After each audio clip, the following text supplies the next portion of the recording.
Yeah. Okay.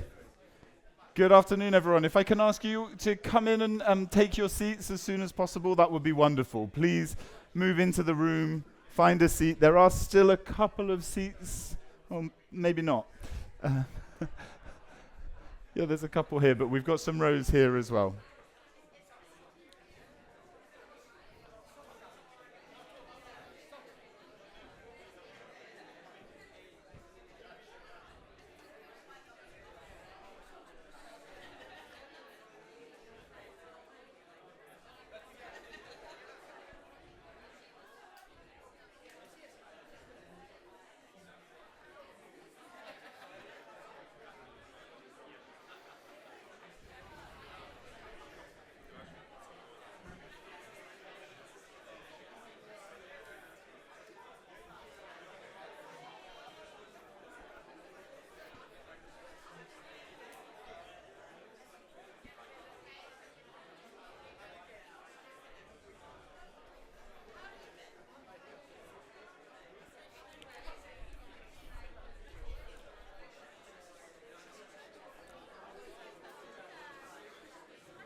Okay, yeah, feel free to take some of these front seats. That's great too. Yeah.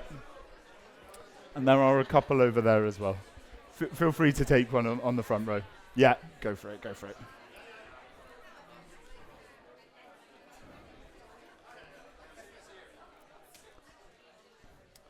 Okay, marvelous, wonderful. Please. Yeah, it's great to see so many people in the room. What a full room, everybody having to chase for seats. So, welcome everybody here to the Standards and the European Patent System. This is the Patent Standards and Innovation Securing Europe's Competitive Edge. My name is Jack Parrock. I'm a moderator and journalist working with Euractiv, which is the media partner for this event. Delighted to have been asked to come along and play moderator for the first two panels, the early sessions, and then my colleague Dave Keating will come in and do the second two. Okay, I'm just going to take you through some parts of housekeeping to make sure that we're all on the same page. We're going to have those two panels, then a coffee break, just so you know there will be a short break. We've got a packed room, as we've seen, but we also have many, many, many people joining us online, and that's wonderful. Shows the huge interest in this subject.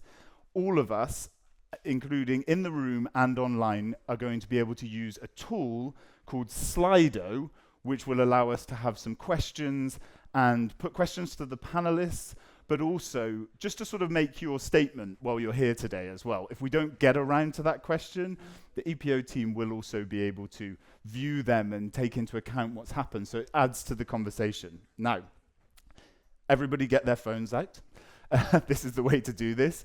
You go to slido.com, and if you're sat watching us online, you can use it in the browser. So slido.com, and then the hashtag that it asks you to put in is patents standards, pluralized, all one word. So patents standards, and you'll be able to put your questions to the panelists as we go throughout the whole of this event. So that's an important part of it. The questions, just for you to know, if you're directing your questions towards panelists, that's wonderful. The people that give our opening presentations at the beginning of each panel probably won't be able to answer those questions, but you can still raise points that they raise. Okay, that's enough from me. To start our event and to welcome everyone here, I'm going to welcome Antonio Campinos, the President of the European Patent Office, up to the stage. Please, wonderful to see you. Can we also have a round of applauses today? Yeah, thank you.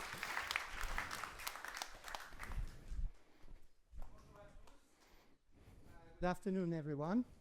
I'm delighted to welcome you all to this timely event on patents, standards, and innovation, hosted in partnership with the French National Institute for Industrial Property and with the support of Euractiv.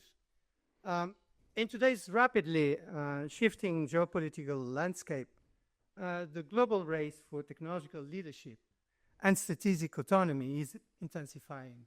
Europe must respond, and I do believe must respond with ambition.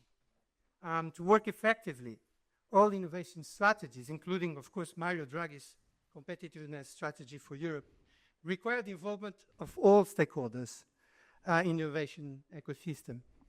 This is why it's so important that we have today with us industry leaders, judges, legal experts, academics, and policymakers in this room and online.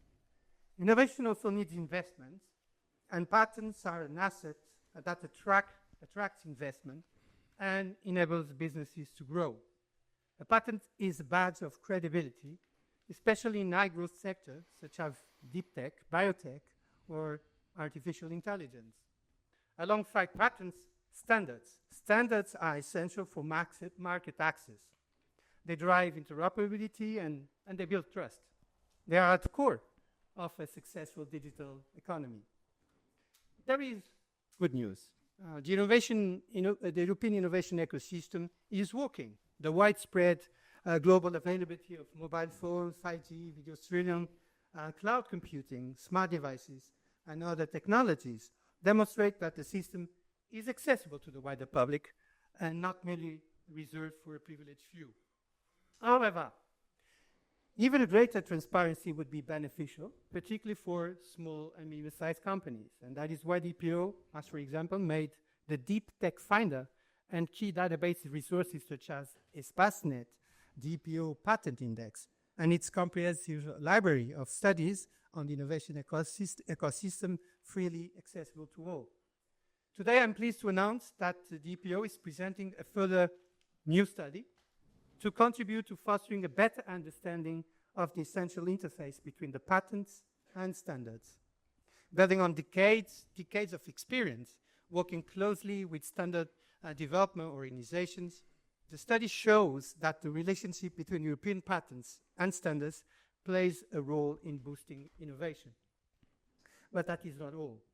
We have also created freely accessible databases linking more than 5.5 million standard-related documents and 150 million patents, resulting in hundreds of thousands of connections with detailed information which we hope will help predict essentiality from patent standard traits.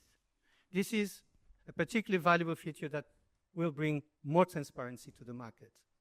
But this is just one piece of the puzzle, and DPO will continue to develop and expand this patent standard linkage service in the coming years. This includes enhancing the data sets, refining essentiality prediction methods, and of course integrating user feedback to make the platform even more useful for businesses, for researchers, and policymakers alike. At the same time, we must go further and find the right balance between patents, standards, legislation, and pragmatic solutions that work for all players, including SMEs and micro-entities, on an equal footing. We do believe that the results of this conference, the findings of the study, and the intelligence gathered in the dataset, hereby baptized, I think, Gilles, the Standard Patent Explorer, will feed into the 6-month consultation exercise announced recently by Commissioner Séjourné at the European Parliament. Concluding, I would like to thank the experts from the 21 national patent offices who worked with us to develop the study. And of course, I would like to especially thank Pascal Faure and his team for organizing today's event. Merci, Pascal. We are also in Paris, home to the Central Division of the Unified Patent Court, and we are honored that the President of the Court of Appeal, Klaus Grabinski, and I think that another very important person of the court is here today with us physically, is joining us for the opening of the event. Later, also, the director of the Patent Mediation and Arbitration Center, Ale Salah, will present for the first time in public, I think, his plan for the upcoming launch of the Patent Mediation Arbitration Center, especially regarding SEP/FRAND disputes. And let me close with this thought. Patents and standards are two key assets that contribute meaningfully to the success of Europe's innovation economy. But they do not stand alone. They are reinforced by cooperation, evidence, and trust. And today's discussions are about building all three. The EPO remains committed to full transparency and to supporting our collective fact-finding and evidence-gathering efforts. Merci à toutes, merci à tous. Thank you very much. A big thank you for being here and for holding this event. Okay, yeah, as I mentioned, we're going to applaud everyone as they come up on the stage and as they go off as well. And the next speaker is Pascal Faure, the Director General of the French Patent and Trademark Office. Bonjour à tous, ladies and gentlemen, dear colleagues. First of all, I would like to thank very much President Antonio Campinos and President Grabinski for their personal participation in this event organized at the initiative of the European Patent Office. Welcome all in Paris. I would like also to thank the speakers, participants, organizers who made it possible to hold this conference dedicated to strategic topics today, standard essential patents, SEPs. And today our remarkable audience brings together intellectual property offices, IP attorneys, industrial actors, judges, academics, as you mentioned, Antonio, and institutional representatives. This diversity confirms the importance of a collective reflection in which each expertise contributes to build the balanced and relevant approach.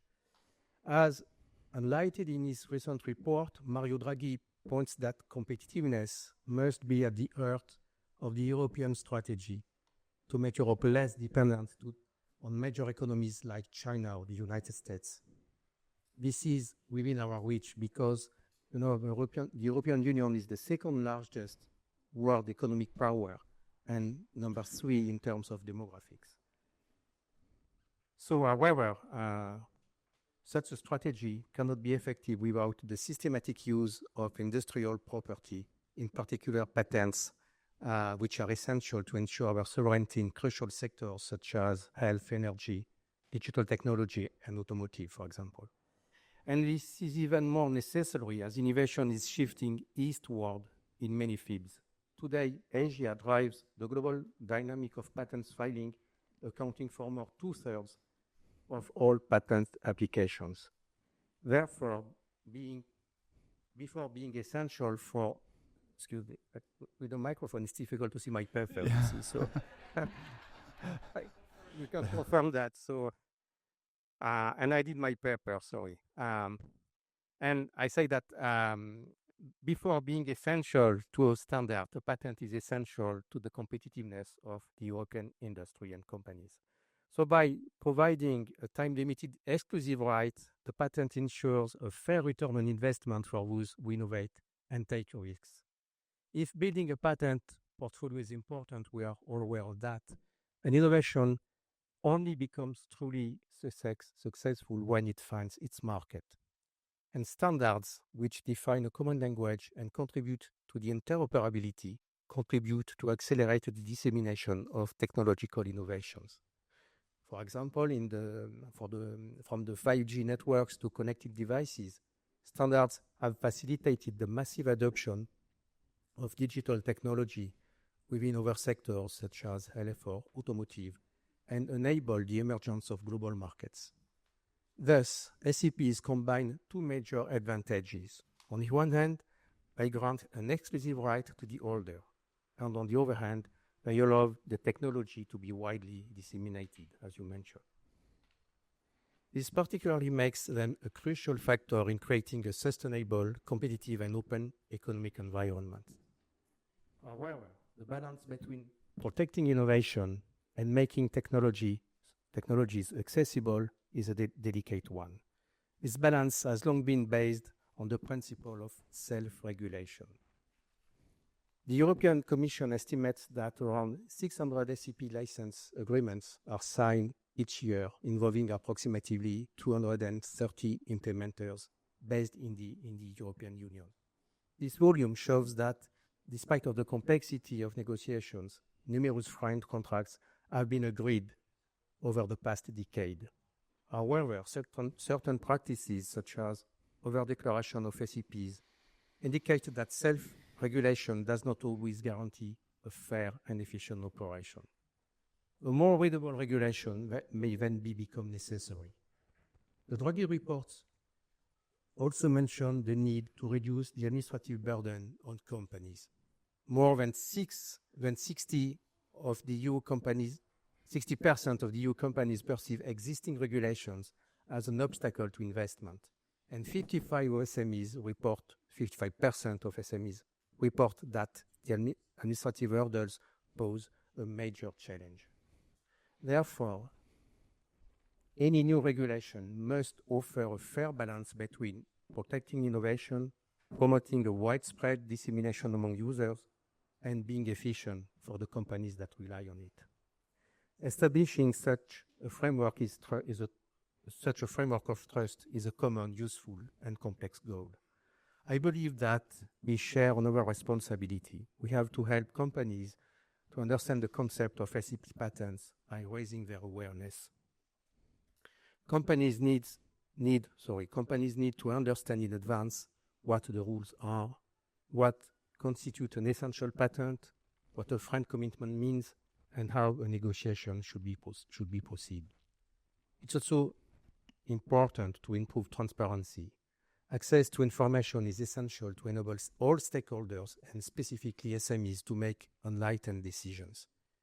Besides, the accessibility and clarity of SEP declaration with standardization body, the ability to verify their essentiality, and the understanding of the proposed FRAND license terms are all aspects that need to be improved.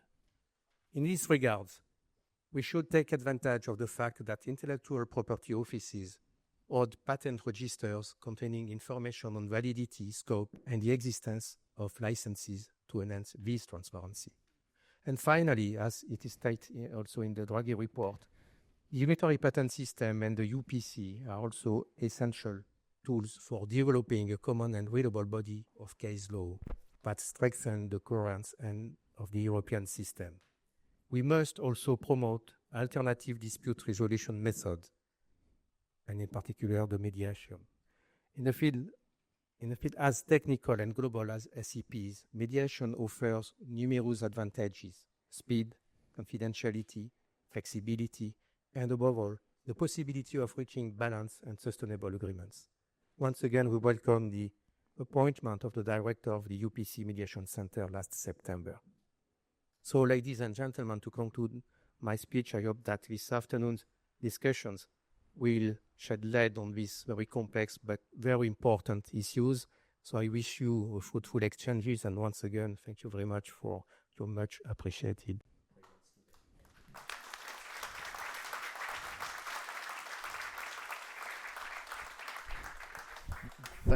Thank you very much indeed. I'll try and get these sorted out in a second.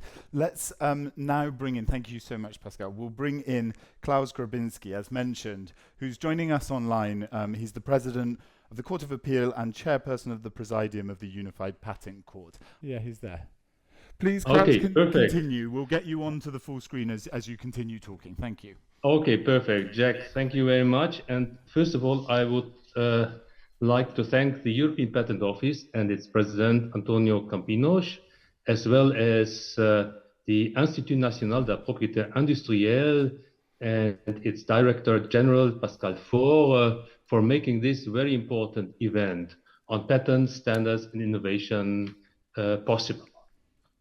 Dear ladies and gentlemen, it was good news when the Commission, in its work program 2025, announced that no agreement on its proposal for a regulation on standard essential patents is foreseeable, and that it will be assessed whether another proposal should be tabled or another type of approach should be chosen.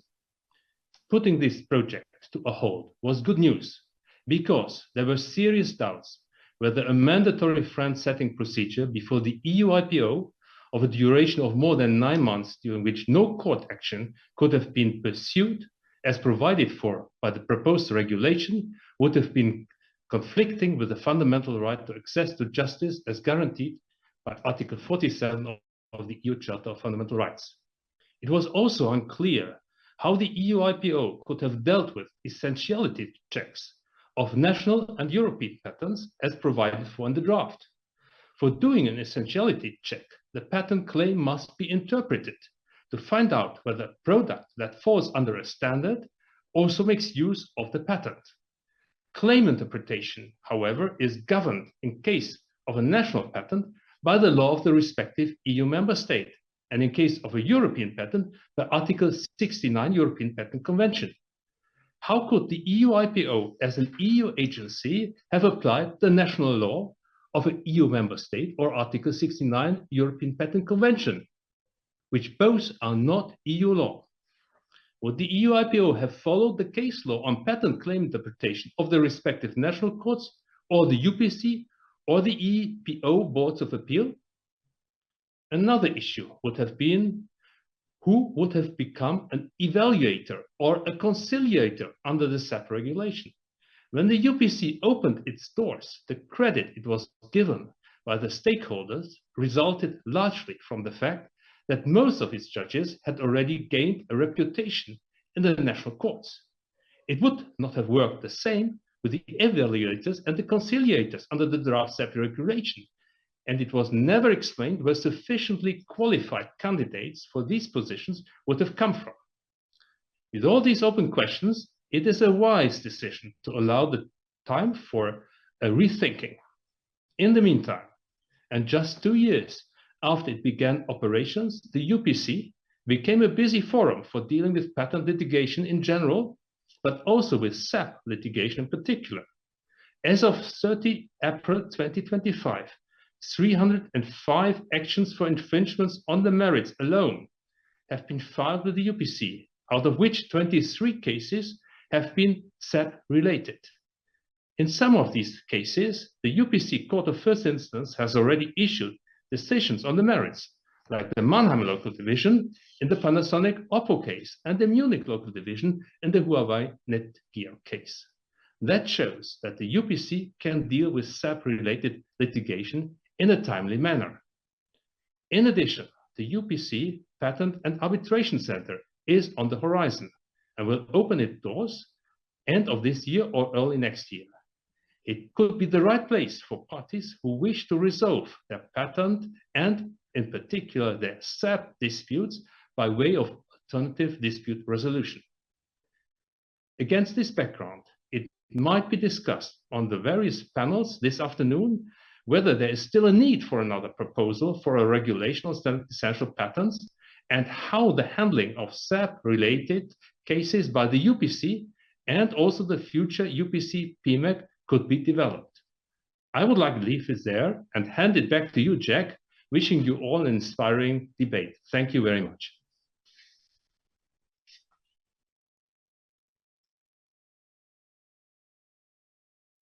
A big thank you to Klaus Grabinski. Thank you so much for joining us this afternoon.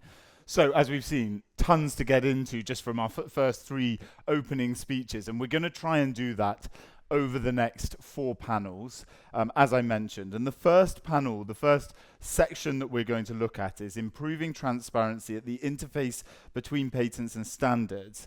To start this, Pere Arque Castells is going to come up and present to us the new EPO dataset on patents and standards. And he is the stream leader for legal and innovation policy at the EPO. So a round of applause for him. He's going to take a stick mic as well, I think, right? Let's give it a go. Maybe turn it on. There we go. Now, perfect.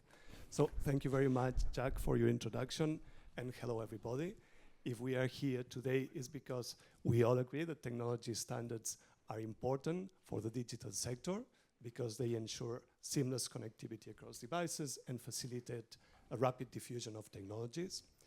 The patent system, in turn, is important for the development of standards because it provides the incentives to invest in research and development, to exchange knowledge, and it also facilitates coordination across actors. Right?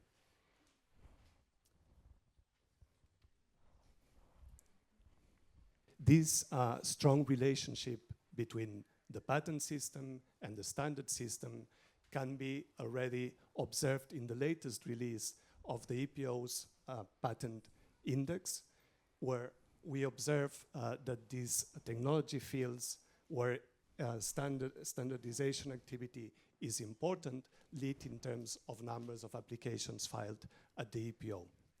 Now, predictability, transparency in the relationship between patents and standards is important for European competitiveness, and this is precisely why at the EPO's Observatory on Patents and Technology, we have an ongoing program on standards and patents where we study the interplay between both.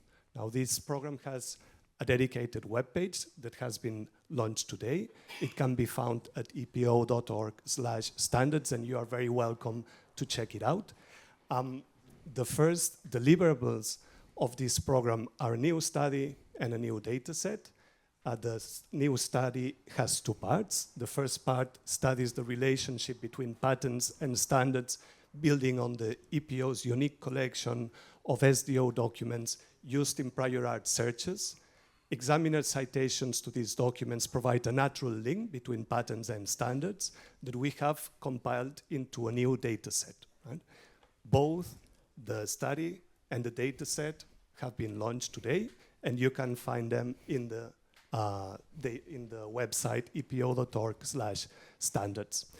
The study has a second part, which studies SEP litigation in Europe in the last years, which will be presented in session 2 by my colleague Justus Baron, lead author of this chapter, and together with his colleagues at Brella.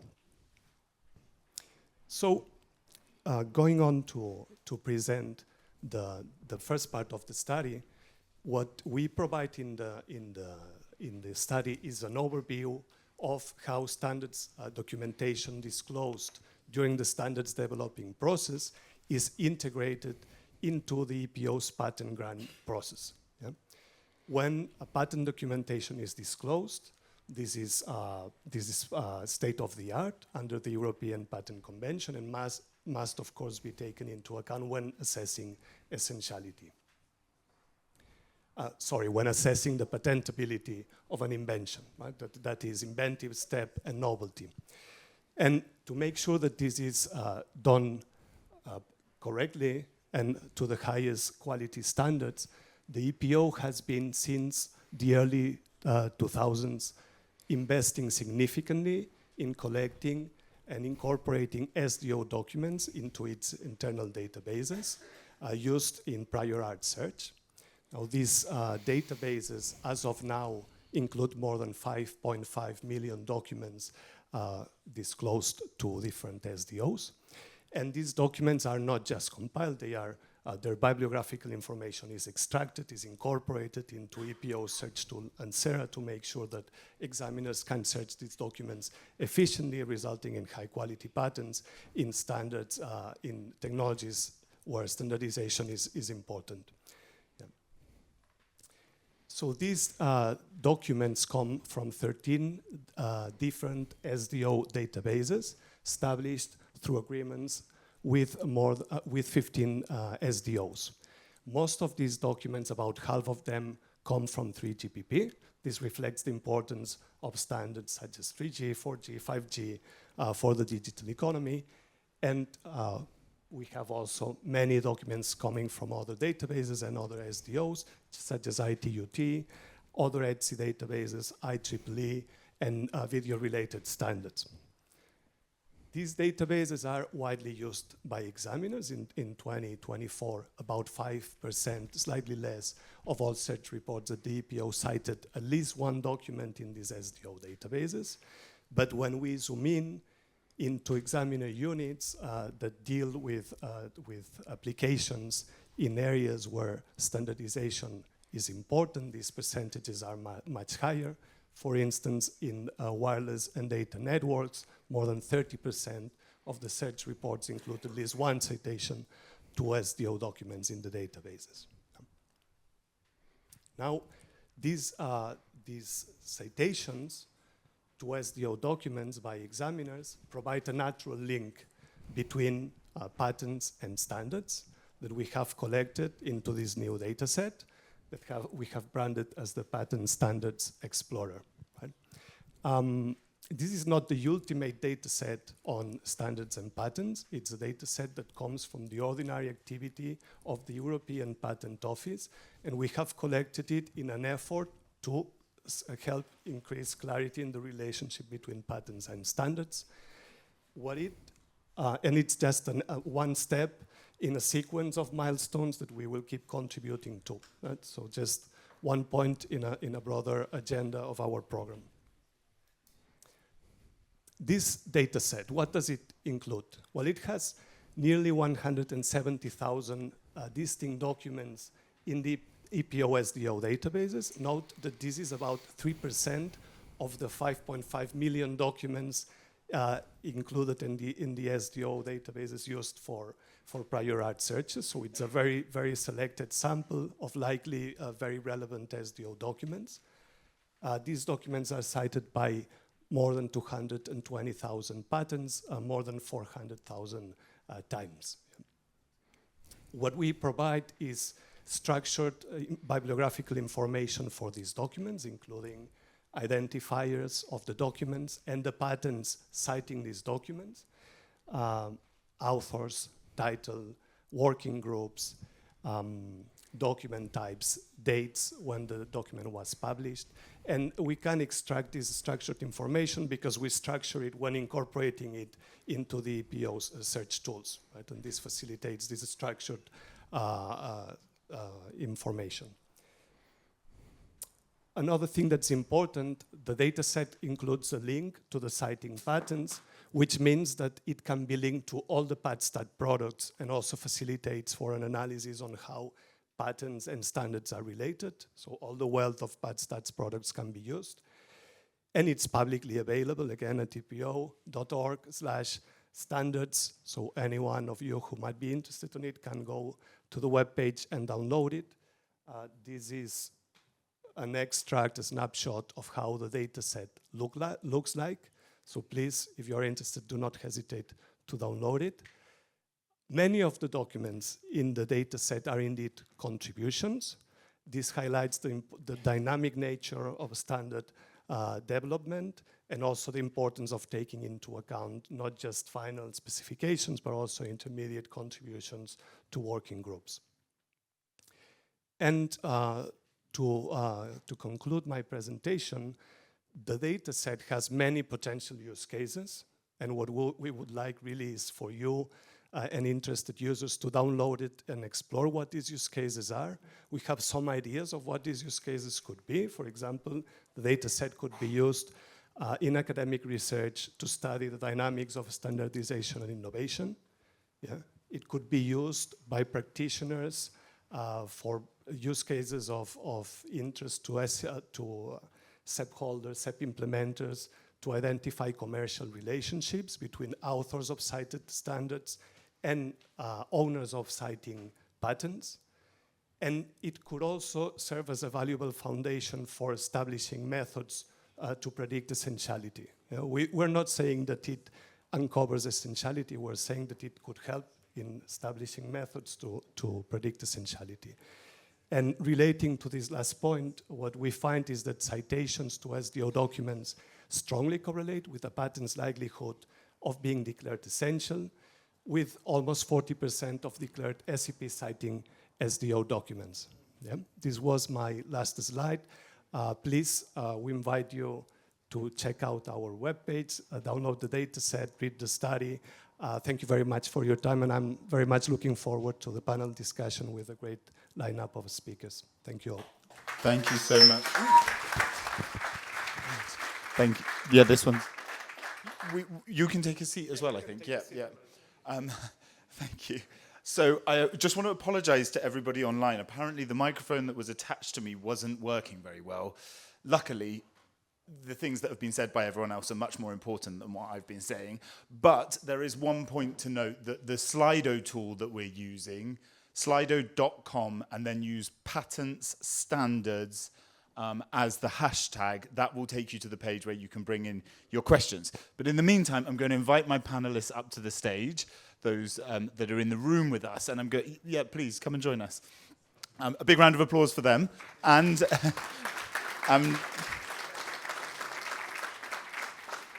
to everyone online. So we're going to get into this. Please turn your microphones on as well. So online we have Kirti Gupta, who's the Vice President and Chief Economist of Global Technology at Cornerstone Research. Is she there with us? We hope. We will see her as she comes up. We have Benno Buhler, who is the Vice President at Charles River Associates. Thank you so much for being here. We also have Bowman Hayden, who is the Director of the Center for Intellectual Property at the University of Gothenburg. He's also online, we hope. Yeah, they're there. They are there. I'm not sure we can see them yet, but they're present and correct with us. And we have Rudy Beckers, who's the Professor and Chair of Standardization and Intellectual Property at Eindhoven University of Technology. It's wonderful that you're all here. We're going to start, actually, with Kirti, if we can get her up. And the first thing we'd like to ask, something of a brief reaction to what you've seen just presented there from Pere, how that matches your overall outlook of the sort of current landscape. Thank you. Good morning, everybody. Or afternoon, can you all hear me? We've got you. Okay, excellent.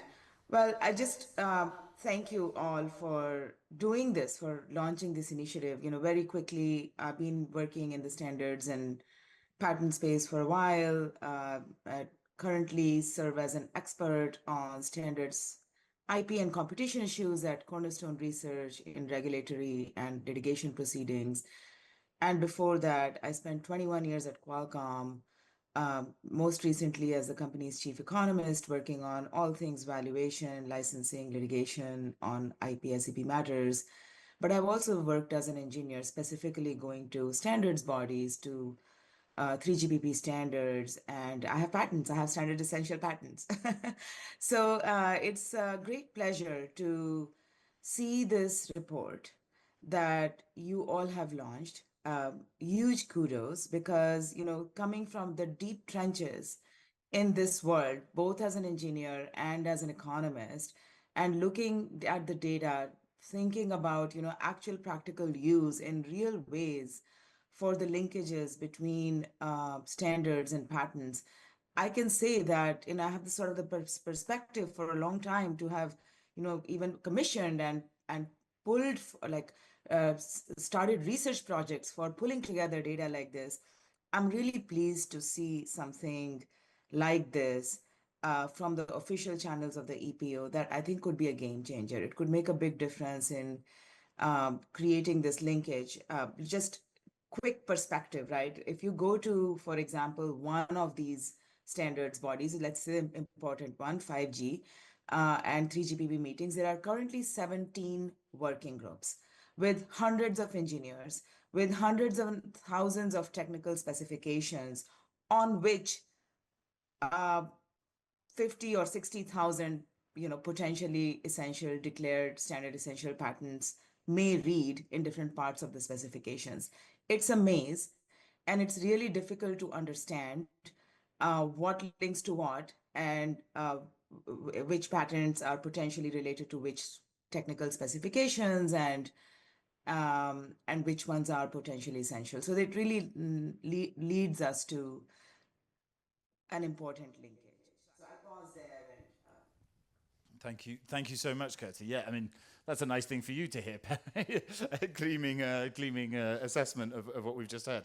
Benno, let's come to you. Let's talk about transparency. Let's talk about the efforts to improve transparency.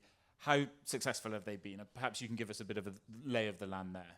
Yeah, thank you. And I feel really humbled to be here today and discuss this with you. So that's really great. Let me also second Kirti in her kudos to the EPO's great effort here in publishing that study. I should say that, and this brings us back to your point of transparency. Transparency is essential, and it's so important for for the market to work, because I'm an economist, and in economics we learn that to have efficient transactions, we need transparency. So it's effectively, it's the oil that keeps the machine running, right? Now, let me quickly spend a few words on where I think we are and why it's so essential and so important for the EPO and also for other institutions and other bodies to foster transparency. And I should also link this back then to the SEP regulation that Klaus already mentioned earlier on, because that was also an attempt to improve transparency in the market. So let me basically provide you my perspective on where we are. Please. Now, I think we did already do quite some progress. So I think a few decades ago, probably we had really problems in navigating at all the whole SEP arena. But let me maybe give you a few thoughts on a few dimensions on what I think is essential in doing transactions and in the licensing activities. And let me start with facts and on the parameters of trade first, and let me then come also to transparency on prices. And like to start with the parameters on trade. So there's, on the one hand, we have something that is, I would call, just, landscaping, sub-landscaping. We heard a bit that there's, hundreds, thousands of standards, of course, and we need to understand what is the stack, how large is the stack, who are the key patent holders in the stack, right? And here we have, of course, some benefit from declaration databases that you also mentioned, Perre. And that helps us enormously. So on standards like cellular, this is of course very useful. But let me also emphasize here that there are lots of other standards, very important standards, key standards like Wi-Fi, like video, right? Where we don't have declaration databases, we have these blanket declarations. So essentially, we are in the dark. We don't know what the stack is. We don't know who are the major stakeholders. I'm maybe exaggerating a little bit because there are of course attempts to bring light into the dark. But let me tell you also, like, this is really imperfect, and this is really where we need some more progress. And that's also one of the points where the SEP regulation, as I understand, was really trying to be ambitious and getting a bit more light into the dark. So that is basically this landscaping. Then let me also mention on essentiality specifically. So we have these declaration databases. I mentioned them. They tell us basically what are the patents that are declared essential. But of course, we don't know whether they are essential. We know that from studies that Rudy did, we know that the essentiality rate can be as low as 20%. So we know that only 1 in 5 patents is actually essential. So it's an important question. What are the essential patents? What are not? So on essentiality, this has been so far a quite manual endeavor actually. So it's one by one going through the patents or families and then basically checking whether a patent is likely essential or not. I should also say that this is something where that is largely done, by private firms, by patent specialists, patent lawyers, and so on and so forth. And the point is with these things, if you organize privately information gathering, then of course one of the results is that, this information gets who buys it, not everybody, right? It's not socialized. So one does the research, the groundwork, and then it's sold to a few people, but not to everybody in the market. So, and again, in the interest of time, let me just report back, if you want, from the trenches, that, in most of transactions, we are either not having essentiality data because the clients can't afford it, or we are not using it because there is, if you want, there isn't really much anonymity on high quality providers on actually how essentiality testing should be done. And basically, if you look into the correlation between different providers, you will see that the correlation isn't very high, and really smiling here, right?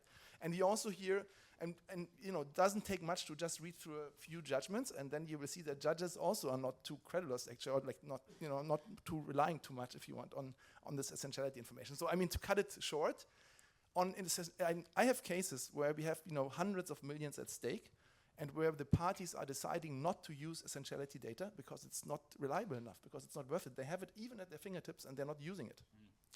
So if you want, so there's quite some way to go. Now the silver lining, and I've stopped soon. The silver lining is, I would say, AI. Now AI might be a game changer, and you mentioned already that you pointed out that you see your study as some contribution to have some indicators on some correlation, if you want, on essentiality. I do think actually that we will soon see something, or we do see already something, where we get much more, where we get basically large language models, where we then have also some AI drafted report, if you want, and we can then also cross-check whether what's in there makes sense or not. So if you want, there is already technology coming, and now I get back and take my economist perspective again. So where we're coming from a world where essentiality testing has been very expensive.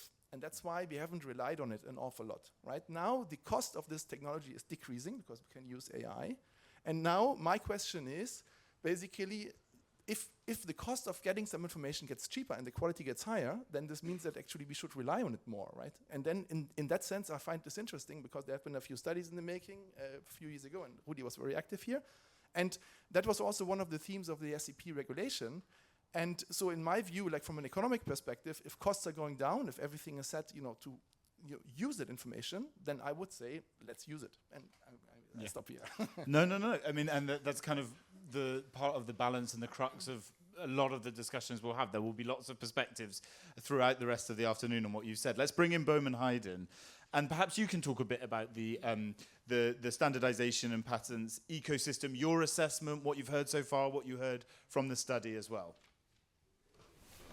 All right, thanks very much. Can you hear me all right? We've got you. Great, and sorry not to be there today. I always like to participate in EPO events, and of course it's nice when they're held in Paris. I'm actually in a rainy New York City today, although I have a nice sunset in my background here. I'm going to try to paint a bit of a broad, rosy picture, I think, building on, I'm going to move out of the trenches. I know that there's problems in the trenches, but I'm going to try to show the big picture, building a bit on what Kirti said.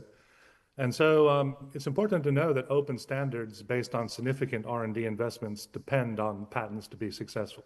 So this is counterintuitive for some because patents are rights to exclude, but patents are also critical to facilitate open innovation, which is the case in open standards. So it's important to know that patents are critical for creating standards. One could say that patents are essential for the development of open standards. Excuse the pun. If we take cellular standards as an example, which Kirti mentioned, the mobile economy has been very successful. It's greater than $5 trillion every year in value. So in the trenches, it's challenging, but people are obviously able to accomplish quite a lot, right? In 2016, the number of cellular phone subscriptions surpassed the number of total people on the planet. The poorest people in the world have mobile phones. So why has this been so successful? Well, it's due to this multiple layers of collective private action by global actors. So private actors conduct billions of dollars of R&D and compete to have their technology adopted in open, consensus-based standard development organizations, which requires millions of person hours and hundreds of firms, as Kirti mentioned. Technology contributors agree to license their SEPs on FRAND terms, which both compensate the SEP holders and facilitate the dissemination of standards downstream by SEP implementers. Furthermore, collective rights organizations are formed, such as patent pools, to more efficiently manage licensing between many SEP holders and implementers. More solutions are being created all the time to make SEP licensing more efficient, including a new license negotiation group models and improved sources of information, which you've heard about today from the EPO. So all in all, open standards are quite amazing ecosystems, blending both collaboration and competition on a global scale, where patents play an essential role. So in the trenches, it's difficult. From the big picture, it's amazing. Thank you so much for bringing positivity in bucket loads there. I'll come down to you, Rudi. As an academic who studied both SDO, prior art citations at EPO, and on essentiality assessments, what are your first views of the report that Perry's put out and what you've heard so far? Well, thanks of all. First of all, thanks for having me here. And I got very excited. I spent, quite a couple of hours and nights reading the report that it was just out now publicly and trying to really get through it. So I'll go a little bit more in detail on the data that we're seeing and applications in academia, business, and policymakers perhaps as well. Because this is super exciting. I mean, why I get excited, I've been using myself this SDO data, which was kind of buried in Typetstat already for long ago, and now we got it as a full data set. We got a lot of valuable metadata with it, making it available to everybody. So this unlocks, I think, a great resource here. I also, of course, got excited because I'm very interested in essentiality, having done work on that with the pilot study and other things. I'm going to try to bring these things together. So having this new database, I think it's really a fantastic database. Having this metadata, having this detailed information basically about these linkages between SDO citations and the patents is wonderful. We got a couple of tasks coming up relating to the names of these documents, for example, the names on patents and other stuff. And there's one thing, of course, peculiar about this type of data, that unlike much of the other non-patent literature data where we can actually look at it and see the actual source, this is type of data where we can see all the metadata but not what underlies it. That would be more the SDOs that basically are the owner of that information, and that is an inherent limitation here. We got a nice coverage of standard setting organization. I already like what I'm seeing there. I also see in the report you talk quite a bit about quantum technology and AI, so I hope really that EPO will be bringing this forward to other organizations as well. If we talk quantum technology, I think we need to be at Sensane like GTC 22. That's where the quantum stuff is happening. So I think, and I hope also in the future, these are considerations that we get a broader database here. Now, people already started talking about linking this to the question of determining essentiality. And of course, that's the first thought I was having as well. And I must say here, I want to be a little bit cautious here and share that caution with you. And I have to go a little bit into technical details, but I know a lot of people here are patenting experts, so you will know what I'm talking here about. So why exactly is that caution for me coming from? Let me try to explain it. We talk here about SDO citations that are made in the face of the patent search. So this is on the basis of the patent application document. And now if we look at these citations, and if we also look in the EPO report, many of these citations are known as X or Y citations. They are blocking citations. It basically means that the patent as proposed by the applicant cannot be granted in that form. They basically block because of novelty, mostly in the case of X, or because of challenging inventive step, because of a combination of two Y documents. Now, why do I care about this? Because if actually this SDO document that we're referring to about, if this is actually about the essentiality we're talking about, this is an interesting observation, but these patents can never be granted as they are. It has to be taken out, basically, and then the essentiality is likely gone. Then we have all these other documents. The other half is A references, A citations, so they are not blocking as such, etc. But there actually you find already in your study they're not significantly significant. You got hundreds of thousands of them and don't find it significant. So I think the next challenge is really getting to understand this data set better and really what does it tell us about actual essentiality? It tells us something about declared essentiality, we can see that, but really about actual essentiality, it's a much more complex picture, and I look forward to finding this out with people. We have to see how it works, and it might be even a reverse relationship, a negative one if you really think about it very well. The proof of the pudding basically is here. We need something to compare it against. I think we need altogether a good data set of actually essential patents that we assess, and then we can test AI systems, how well they're doing. And we can test how this database is giving us good indications. We can test other things. But we are in the dark when we don't have a good high-quality comparison point, basically, to test what type of indicators are giving us what here. And now, I'm going to leave that here because we certainly have more things to talk about. But these are my first reactions. And again, kudos for the work. I think it's a very interesting data set. I see quite a lot of use cases myself, and I already have ideas for studies myself, but a bit cautious about using it for true essentiality predictors. Thank you. Jack, can I add something? I think it might be valuable. So it might be remiss not to share this perspective coming from the trenches, from the practitioner space. Look, I've been in the rooms as an engineer trying to assess essentiality, potential essentiality of, patents declared as potentially essential. And I do want to add a word of healthy caution, because data is something that we love, as, Rudy's talking about, we're from the research community. But once we try to use it for practical things, and like, Bruno, you were saying, for, cases where stakes are high, it's important to recognize that the data can only take you so far. You have to ultimately get the practitioner's technical assessment, because you're really chasing two moving targets when you're trying to determine let's say, essentiality of a patent, right?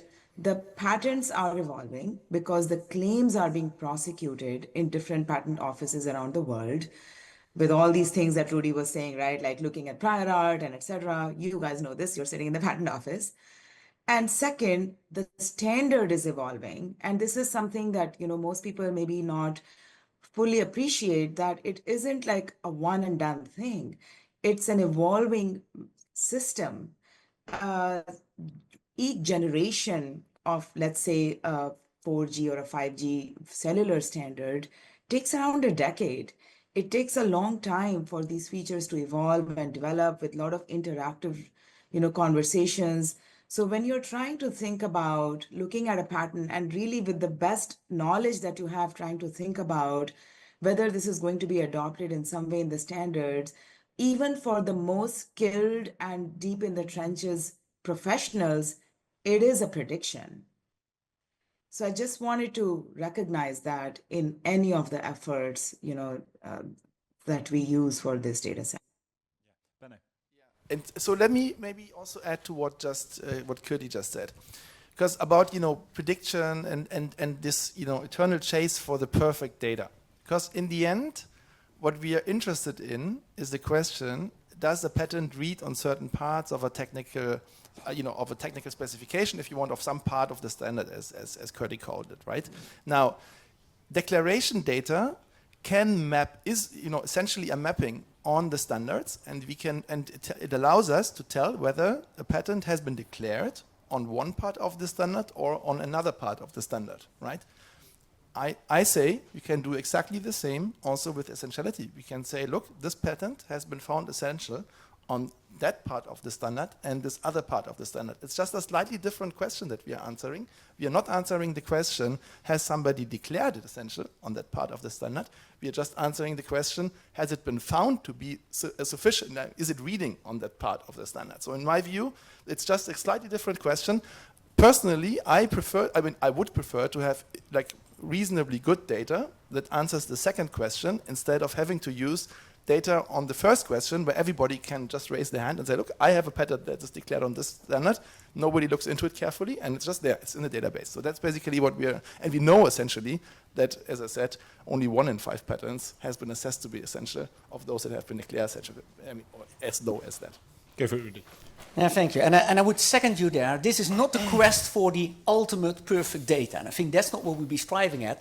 But we do kind of need to agree together what is the level of confidence that we need. If we want to go into any exercise, I think as well as the same case for any private licensing negotiation, you're never going to have perfect data, but you want to have a degree of confidence that you can base your decisions on and your conclusions, etc. And I think we're together in the process of finding out where is that level of confidence. That's something we try to do with the pilot study for the European Commission. How reliable is that outcome? There is no golden standard, there's no absolute perfect data, but it has to be having enough confidence basically to give all the different people on the table confidence. I want to get into this, I'm willing to enter into a deal on the basis of this particular data and set of assumption that we're sharing here. It might be perfect, but it's good enough of an approximation of the actual situation. And this we have to find out together.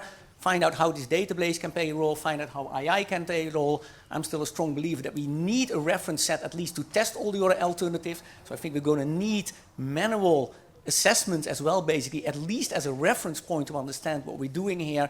But yeah, this is not about perfect data. Yeah.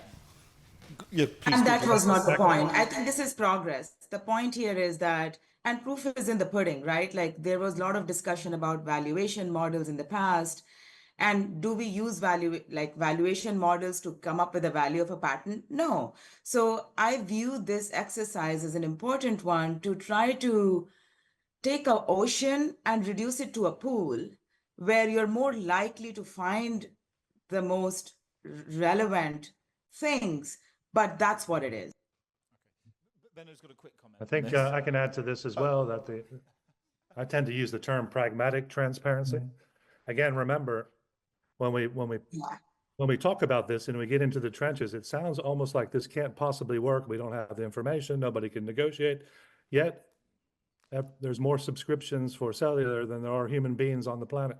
So it is working somehow, right? So, and maybe that's the research question. Why is it working so well, given that it looks like it should be more difficult?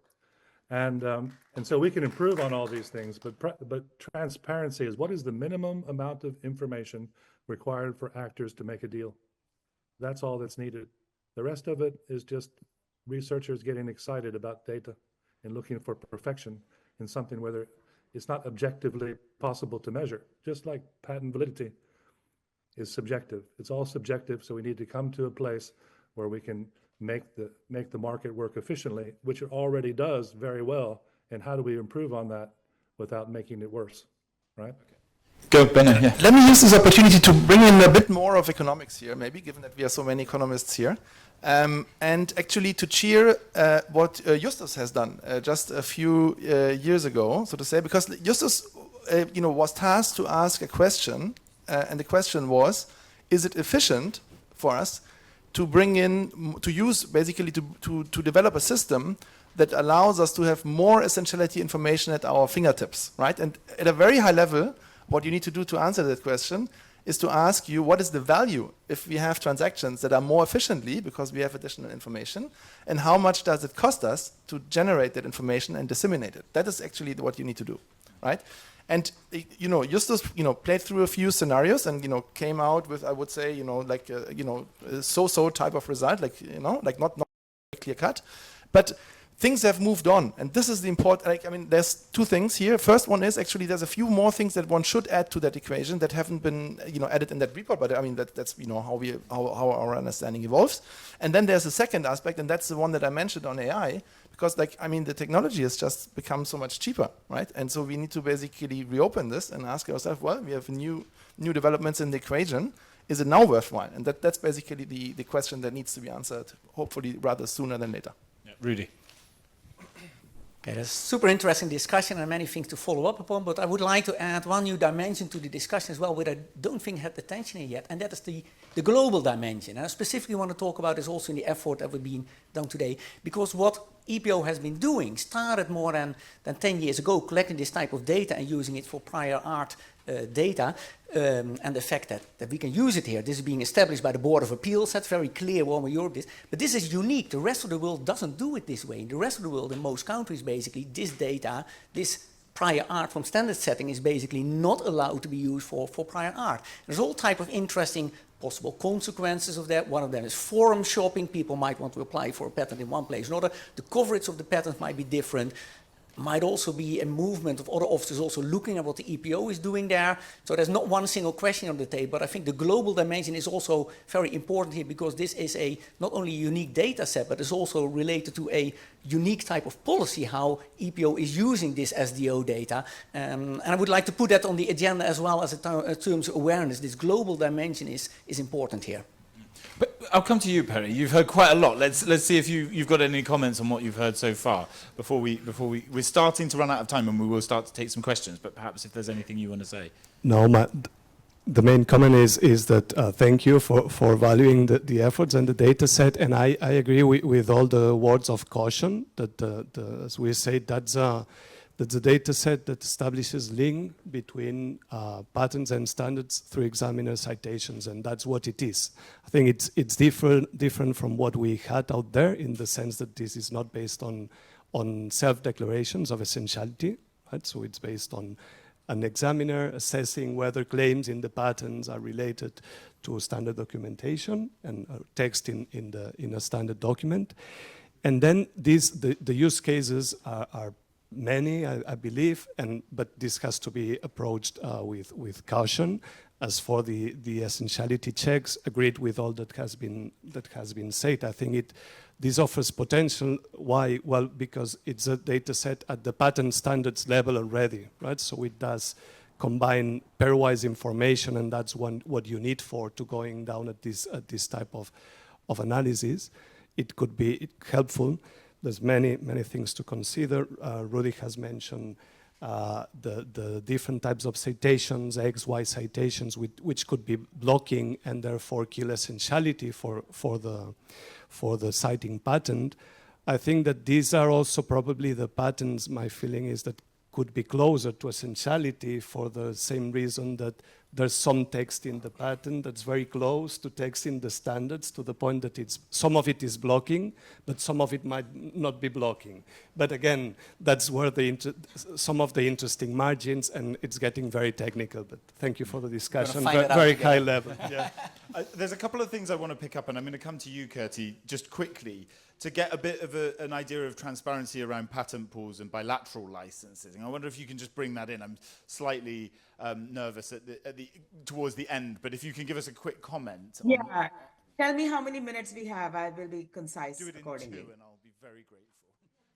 Okay, very quickly, patent pools are a helpful mechanism, as we know, to bring multiple licensors' portfolios together and be able to be a one-stop shop for licensees. There are limitations because, and there are, let's talk about some very famous patent pools like Avanshi and Syswell and Via Licensing that have seen quite a bit of success. They have been successful to some extent, and to some other extent, there remain challenges.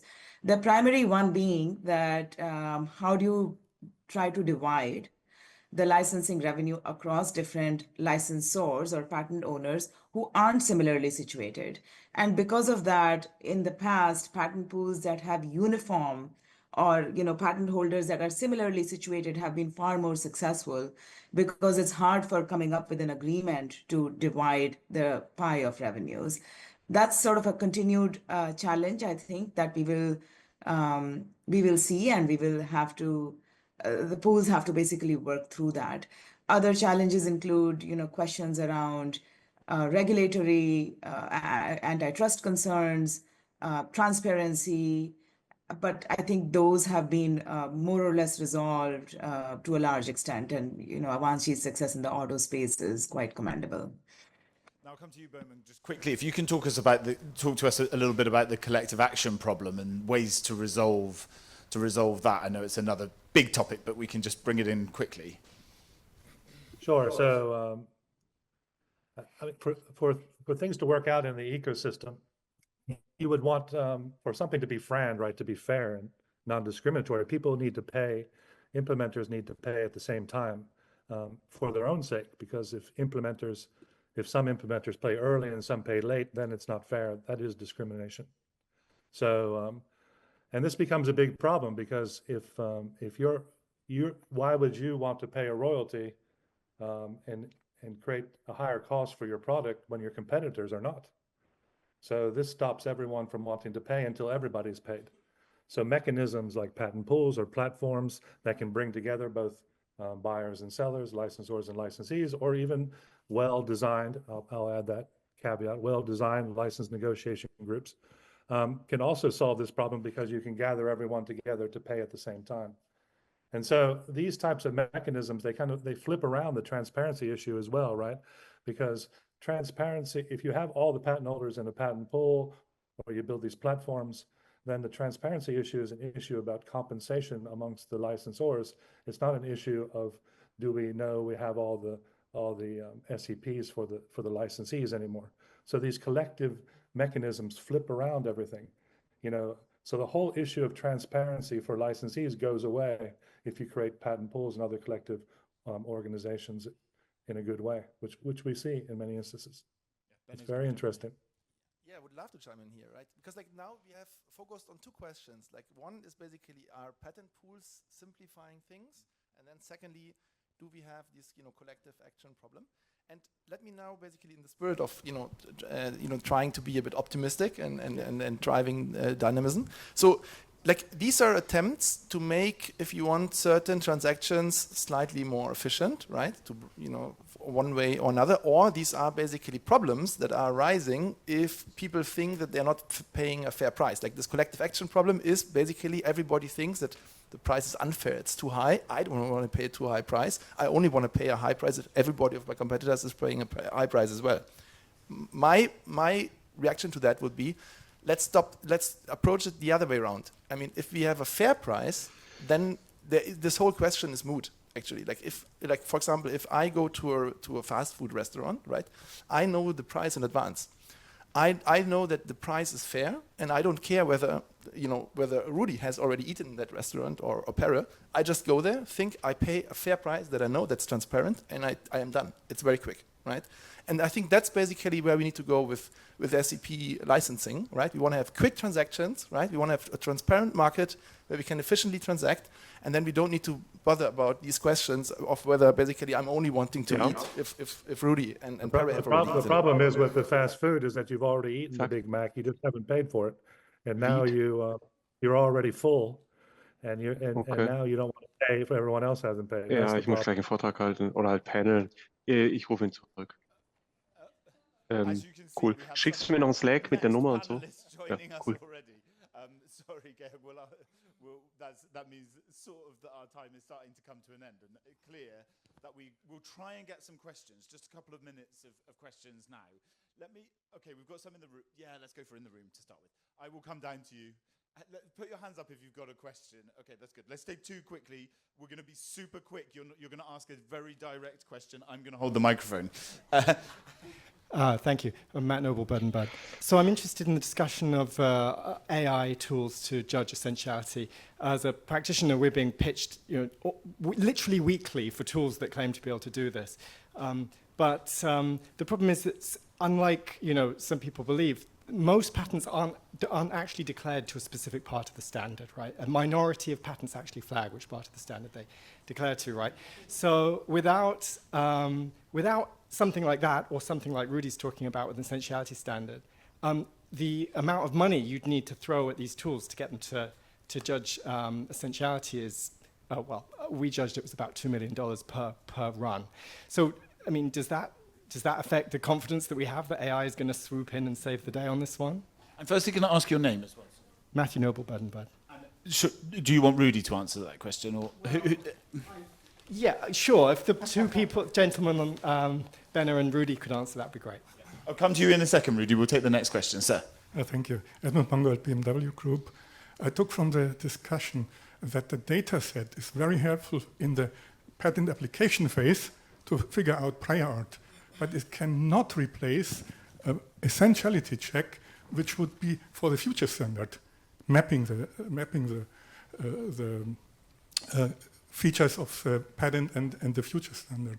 So from that perspective, to my understanding, what the proposed regulation would be goes in a different direction than this data set, or the data set cannot replace the regulation. And just another question, maybe for the others as well. The sample concept of the regulation, checking only samples from time to time, from a statistical and commercial perspective, can that help more than the data sets? Okay, let's start with you, Rudy. Okay, thank you. So using AI for this, I mean, obviously there's the big promise there of AI. We can do a lot of interesting stuff. There are discussions, and also have my own views on this. What are the maybe inherent limitations using AI there? But there are two things I would like to emphasize. First, I would not have any trust in AI if we can't objectively test how well it is performing.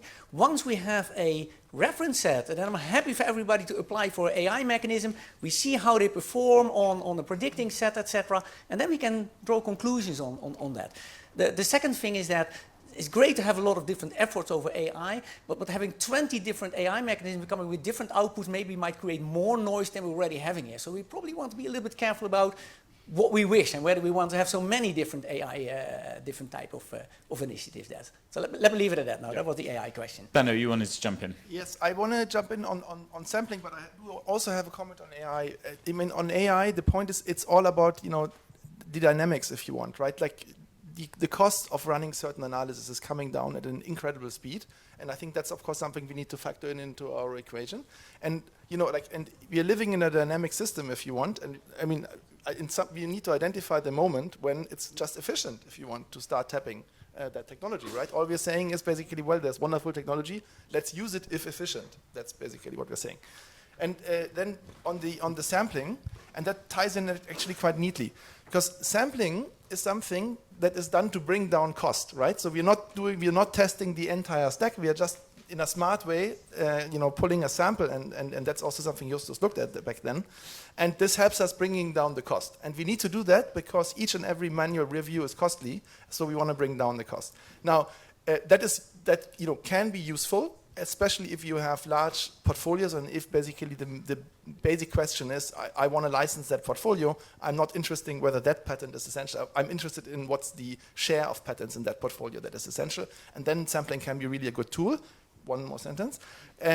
But then, of course, as we get to more efficient technologies on essentiality testing that are cheaper, if you want, we may not have to rely that much on sampling anymore. So sampling is good, but we may not need it anymore in the future. I have no problem with having to stop people, by the way. I enjoy this. This has been a wonderful discussion. Let's move to Kurti quickly, if you want to pick up on any of the questions that were just asked there. Just quickly to, touch upon Matt's question, I thought that's exactly the use case for a data set like this, where you can, I think the analogy was, it's so expensive to look at the entire data set, but if you can use some of these tools to come up with a smaller subset, like a pool, where you're much more likely to find potentially essential patterns, then you're able to do these assessments in a way that is much cheaper than currently, Matt. And you may not even need to do that depending on what the use case is, right? Like if you're really just trying to establish general essentiality of a portfolio, it's different, and that may be enough, versus if you're trying to establish the true essentiality of a certain handful of patents, you may want to have a technical expert that's ultimately looking at the claims and the standard charting. Bowman, a final comment from you before we wrap this panel up. Yeah, I could just say that you have to ask the question, why are you doing this, right? Sometimes I think we're trying to solve transparency on too deep of a level, right? That's why I talk about pragmatic transparency. What are you trying to achieve?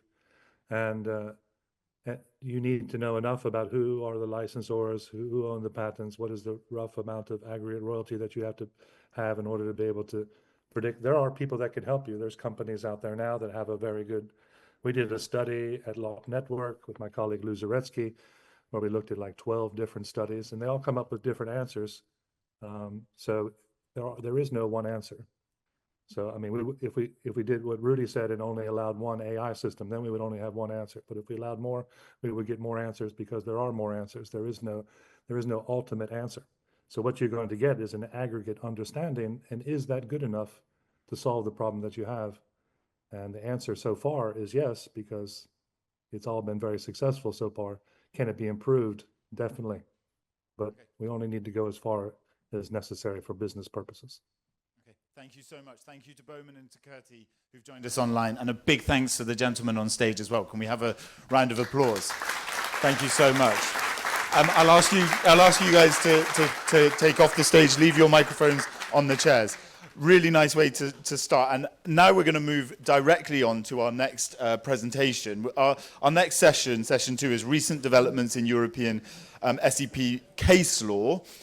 Justice has already been spoken about quite a few times on the stage today, so it's a good moment to bring you up. Justice Baron is the Director of Braille and Research Director. He's also at Northwestern University Centre on Law, Business and Economics.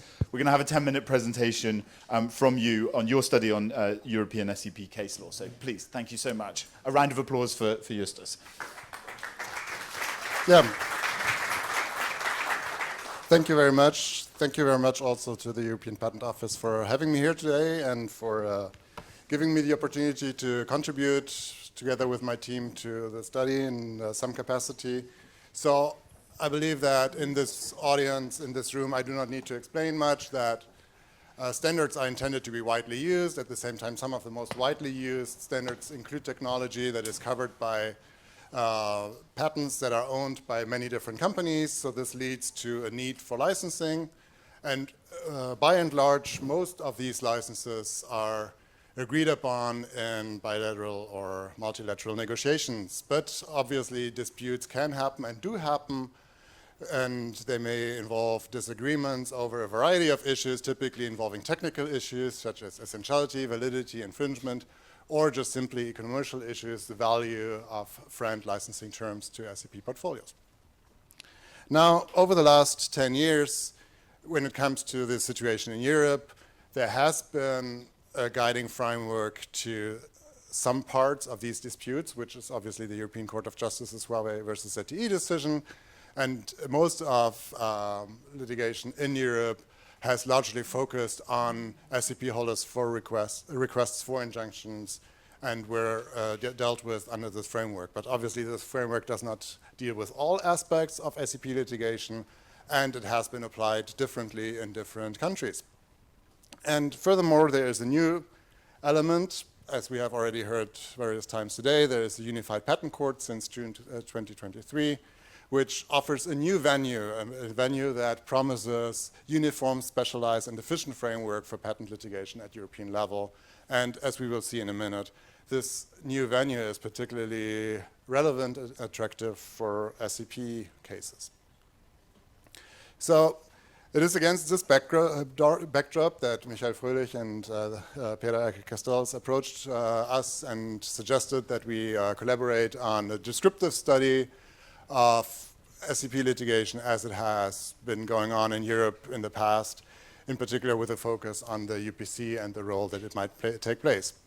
So I had already done some prior work trying to just describe SEP litigation in Germany, so I was already quite keenly aware of the multitude of challenges with this exercise. So as we have heard, we do not have at present a comprehensive register of essential patents.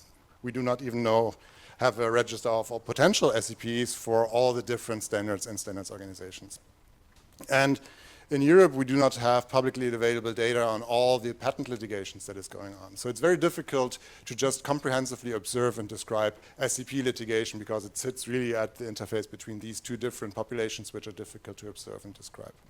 And on top of that, we are trying here to describe a reality that is very heterogeneous. We have different countries with different procedures. So what is called a case in one country is very different from what's called a case in another country, making it very difficult to consistently describe and just compare the extent and magnitude of litigation activity that we see. And we obviously will never observe the full universe of everything that is going on, in particular with respect to litigations that settle or are withdrawn before a court decides. And all this taken together leads us to look for one possible way of trying to put some consistency in this, try to give some modest measure of transparency by creating a unit of observation that actually makes sense for these cross-jurisdictional comparisons. And so we have focused on what we call the disputes. So disputes is not the legal definition of a case, it's not a decision, it's basically the relationship between two parties that are in one or multiple litigations which we think is related and which we think is all leading to the same licensing agreement or not. And this in itself is also challenging because these parties that are involved in these different litigations in different jurisdictions, they are themselves complex parties because corporate structures are complex and not always super transparent, and they are dynamic over time. So all this is very challenging to describe and observe. But we think we have done, with limited means, we have done a reasonable effort, good faith effort. We have looked at and compiled approximately 1,000 decisions post to our ZTE, orders and decisions of all kinds of types, including management issues, like case management issues, including revocation orders. So it's not limited to final court orders. And in this data, we have then identified 102 SEP disputes following our definition of dispute. And just to give you a really quick sense of the population that we observe, so I don't think it comes as a surprise that SEP litigation in Europe has primarily taken place in Germany and the UK. And then in the very recent past, we have seen the emergence of the UPC. So we have 102 disputes over the last 10 years, and then just since June 2023, we have observed 23 different SEP-related disputes that have reached the UPC. Obviously, we have a slight difference of methodology here, which is that the UPC is much more transparent than the national courts when it comes to orders and decisions, so we have a much more comprehensive database to work with. So here we do have data on cases that are still pending, and we have data on cases that have settled or were withdrawn. So these numbers are not directly comparable, but we do have, as we also heard from Mr. Grabinski, we do have substantial decisions already coming out of the UPC, And if some of these cases that are currently pending also move on to decision, then this definitely looks like the UPC is taking a significant place as one of the significant venues in Europe for SCP litigation. Where we have a little bit more of a solid handle, a solid grip on the data is within the UPC, inside the UPC. And here what we can say with good confidence is that SCP-related disputes take a very large share of the UPC's caseload. So just focusing on the UPC, we have observed 271 infringement actions filed until March 2025. We have heard earlier that this number has already exceeded 300 by now. And using our methodology, we aggregate this to 194 disputes. Out of these, 23 are SCP-related, so 12% roughly are SCP-related, and they relate to 73 different infringement actions, which corresponds to 27% of the infringement actions that we observe. If we take the full universe of orders and decisions at the UPC that were registered until March 2025, we saw that there were 894 orders and decisions, including 171 that were, 123, excuse me, that were related to SCPs. So this is 14% of all orders and decisions, which one has to put into perspective with the share of SCPs in the population of European patents, which hovers somewhere around the 2%. So it's definitely, these patents are very well represented at the UPC in terms of litigation activity. So we can also look at the number of asserted patents, and here we see the same picture. ETSI-declared SCPs account for 8.6% of the patents that are asserted at the UPC, but account for less than 2% of the patents in the population of EPs. Video codec patents, there are 6 patents, and then other potential SEPs. As we heard, there are many SDOs for which we don't have these SCP databases, so we can only say that there are, on top of all this, there are still other SCPs as well. So this SCP-related activity at the UPC is quite concentrated geographically in the Germany-based local divisions of the UPC. This is true for patent litigation at the UPC in general, but it is particularly true for SCP. So right now, 95% of the SCP-related orders and decisions that we have identified were issued by one of the local divisions of the UPC based in Germany, which is much higher than what we observe for non-SCP-related orders and disputes.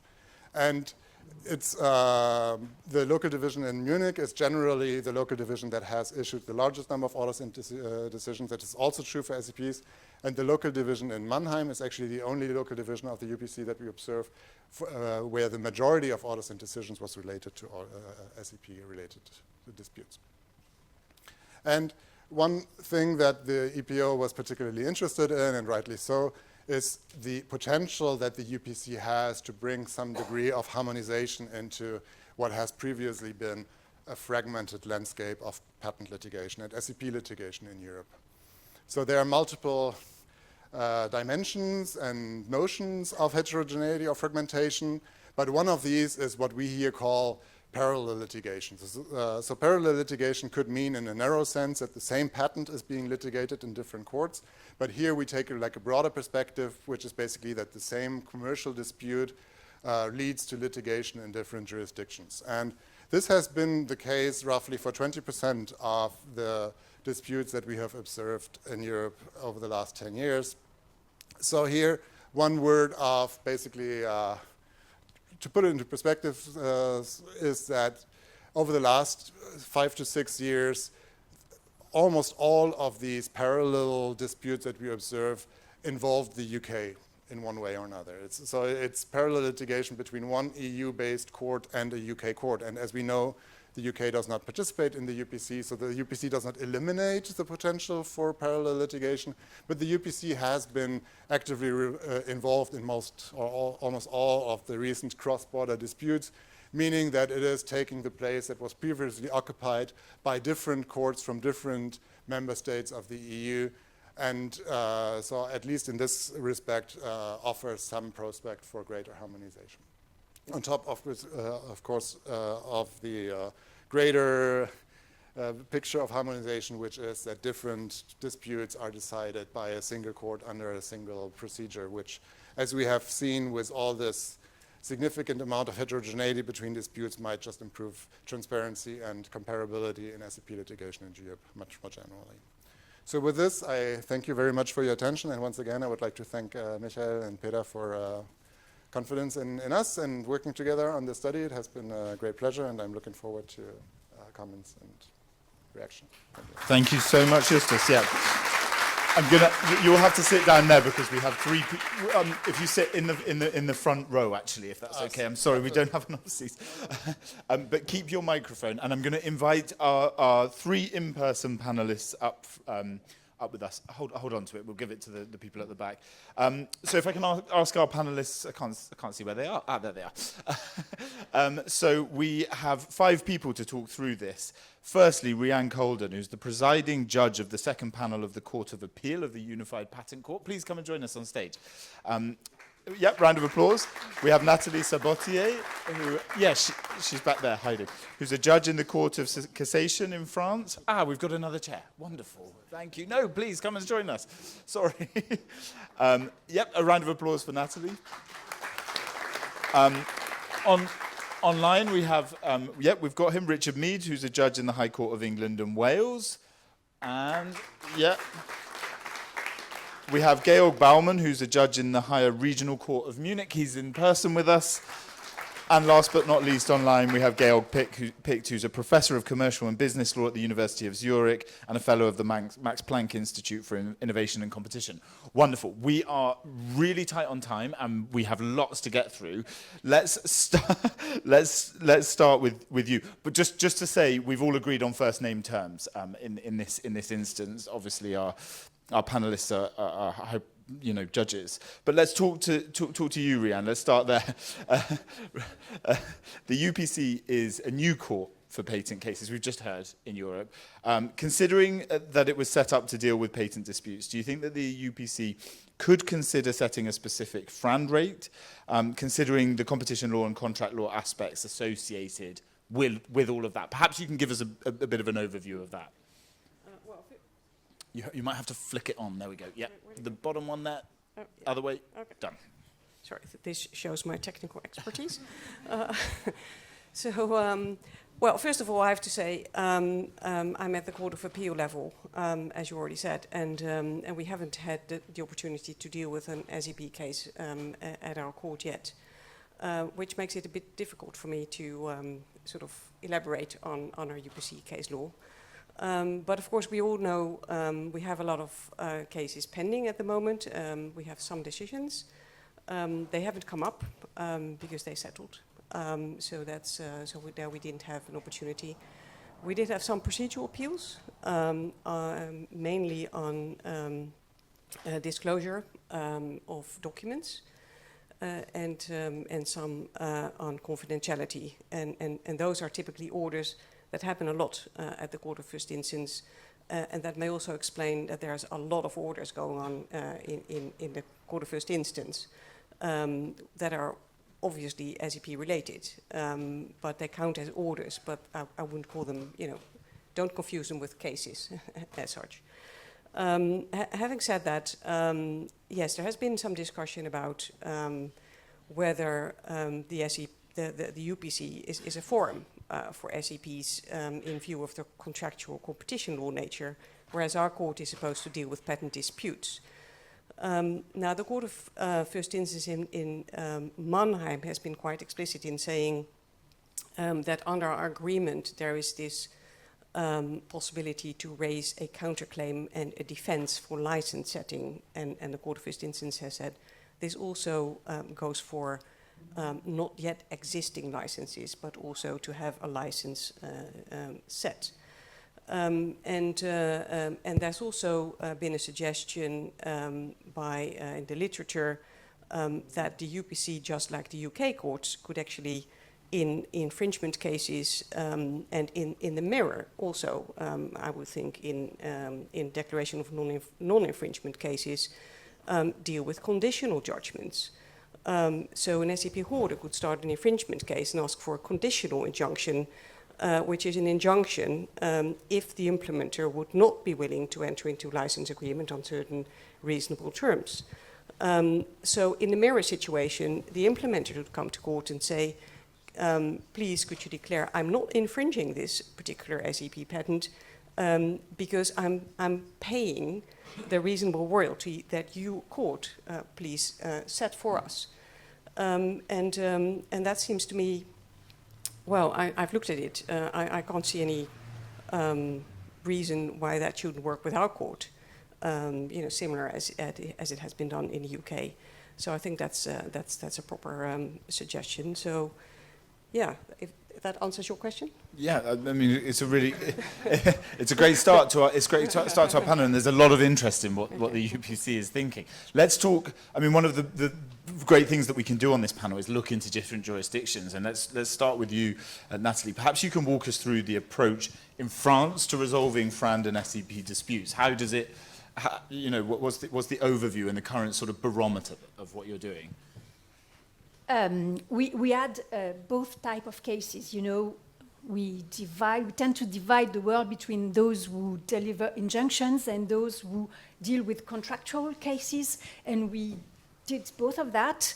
We had a few infringement cases that were related to essential patents, and all those cases ended. We didn't set a FRAND rate as requested by the patent owner because in some cases the patent was invalid and in other cases the patent was not essential. And we also had, as you know, claims based on the ETSI agreements, the ETSI statute, with a claim against or with ETSI. I don't know how I can handle it. And all those cases were related to the basis of the statute, which is stipulation pour autrui, based on French law. And all those cases, all the parties settled after we declared we had jurisdiction to deal with those cases. And we had also, so maybe France is an incentive to settle agreement, I don't know. And we also had one case based on a violation of the Article 102 of the Treaty on the EU functioning. And as far as I know, this case also led to an agreement between the parties. And I think I made a picture, a pretty close picture to the cases we had so far in the FRAND-related disputes. Yeah. Let's move to England and Wales. Let's bring in Richard Mead, who's joining us online. Perhaps you can talk us through the approach in English and Welsh courts in this area. Where does the case law lead you? Yes, am I all right for my 3 minutes, Nicholas? I've got slightly longer remarks than the two previous speakers, but I will move quickly. Go for it. I'll come in if we need to. Yeah. Okay, so well, first of all, thank you very much for having me. There's a tremendous amount of UK case law over the last 20 years, and a lot that's recent. But I'll provide a very, very quick summary as context for some other remarks. Our case law comes from 4 places really. One is just the standard law of patent infringement and validity. There's nothing really special to say about that in the FRAND context. The second is tailor-made remedies that we've created as a matter of English law, because the English courts have an extensive general and inherent jurisdiction, and we're not limited to remedies that are written down in black and white in a code. And that's included declarations about essentiality, and importantly, declarations about what a global FRAND rate will be, which will be familiar to the audience, I'm sure. We have the FRAND injunction, which is very similar to what I think Rian was mentioning a short while ago. We grant injunctions that if there's a valid and infringed patent, that the implementer is injuncted until they take a FRAND license. We also, thirdly, look to competition law. Huawei and ZTE is still a big part of our analysis, although of course it's some years old now and came to the Court of Justice in a very different litigation and commercial milieu. So perhaps that'll be looked at again. And if it is, even though we're not in the EU, we will be very interested to see what the Court of Justice says. And fourthly, a lot of our case law is based on the ETSI contract, which Nathalie Sabotier's already mentioned. And a lot of our case law is based on the recognition that an implementer, at least in the first instance, has a potential contractual right to be offered a license to SEPs. So if I just touch on a few of those and their significance, we take the view that the patentee can't get any relief for patent infringement until there's been a patent that's found to be valid and infringed. And infringed in this context, of course, nearly always implies that it's essential. But we also recognise that with the larger portfolios that are being litigated in these cases, it's inevitable that there will sooner or later be a finding that there's at least one patent that's valid and infringed. And so our recent case law, based on our case management powers, our general powers to manage our lists, has taken the view that we will assess the FRAND rate first. We can't grant an injunction at that stage because there won't have been a patent found to be valid and infringed. But we take the view that the real dispute in these bits of litigation is the price. And so our recent case law has trended very heavily towards doing that early. We split the proceedings into a number of trials and we try to do the FRAND rate quickly, either by the agreement of the parties, or if the parties don't agree, we make a decision ourselves. Secondly, we've taken the view that we grant a FRAND injunction that I've mentioned already, and that the implementer does not automatically lose their right to a license if historically they've been unwilling for one reason or another, but at the point when the court reaches a decision, they are then willing to commit to take a license on terms that the court decides. And we reached that decision in a case called Optis and Apple Trial F, which I decided and which went to the Court of Appeal. And the basis for that was that it was contrary to the ETSI IPR policy to lock people out of the standard, because the ETSI IPR policy is to promote broad usage of the standard. And we also said, I said, and the Court of Appeal agreed, that injuncting implementers who were willing to pay was likely to lead to their having to pay supra-FRAND rates. And that's been a feature of another aspect of our recent case law, which I'm not going to go into in any detail, although it's very topical. There's not enough time, and that's the issue of interim licenses. I mean, I'll be happy to take questions on it later, but there's not time to cover it now. And then lastly, again, there's no time to go into the detail of it, but we have had a lot of decisions, 2 recent Court of Appeal decisions, on the actual valuation exercise, where, as matters have turned out, predictably, I think, we've decided that comparables are the best approach. They're not the only approach. We use top-down approaches as well, but comparables have been endorsed. I think some people have said they're not the best, they're just the least worst, but in any event, they're at the forefront of our valuation exercises at the moment. So there you are, 20 years of case law in I hope about 3 minutes, and I'll be glad to take any questions or participate in the discussion. Yeah, we're aware that this particular panel is very difficult because the need to sort of expand is always there. But really grateful for how concise you were, Richard. Thank you, and for everyone. Let's come down to you, Gail Baumann. Let's talk a little bit, like, having in mind the amicus brief from DG Competition. We've talked a little bit about Huawei versus ZTE. And perhaps you can talk about how formulistic, how flexible courts need to be around this, having that all in mind. How do you do it in Germany? What's the thinking?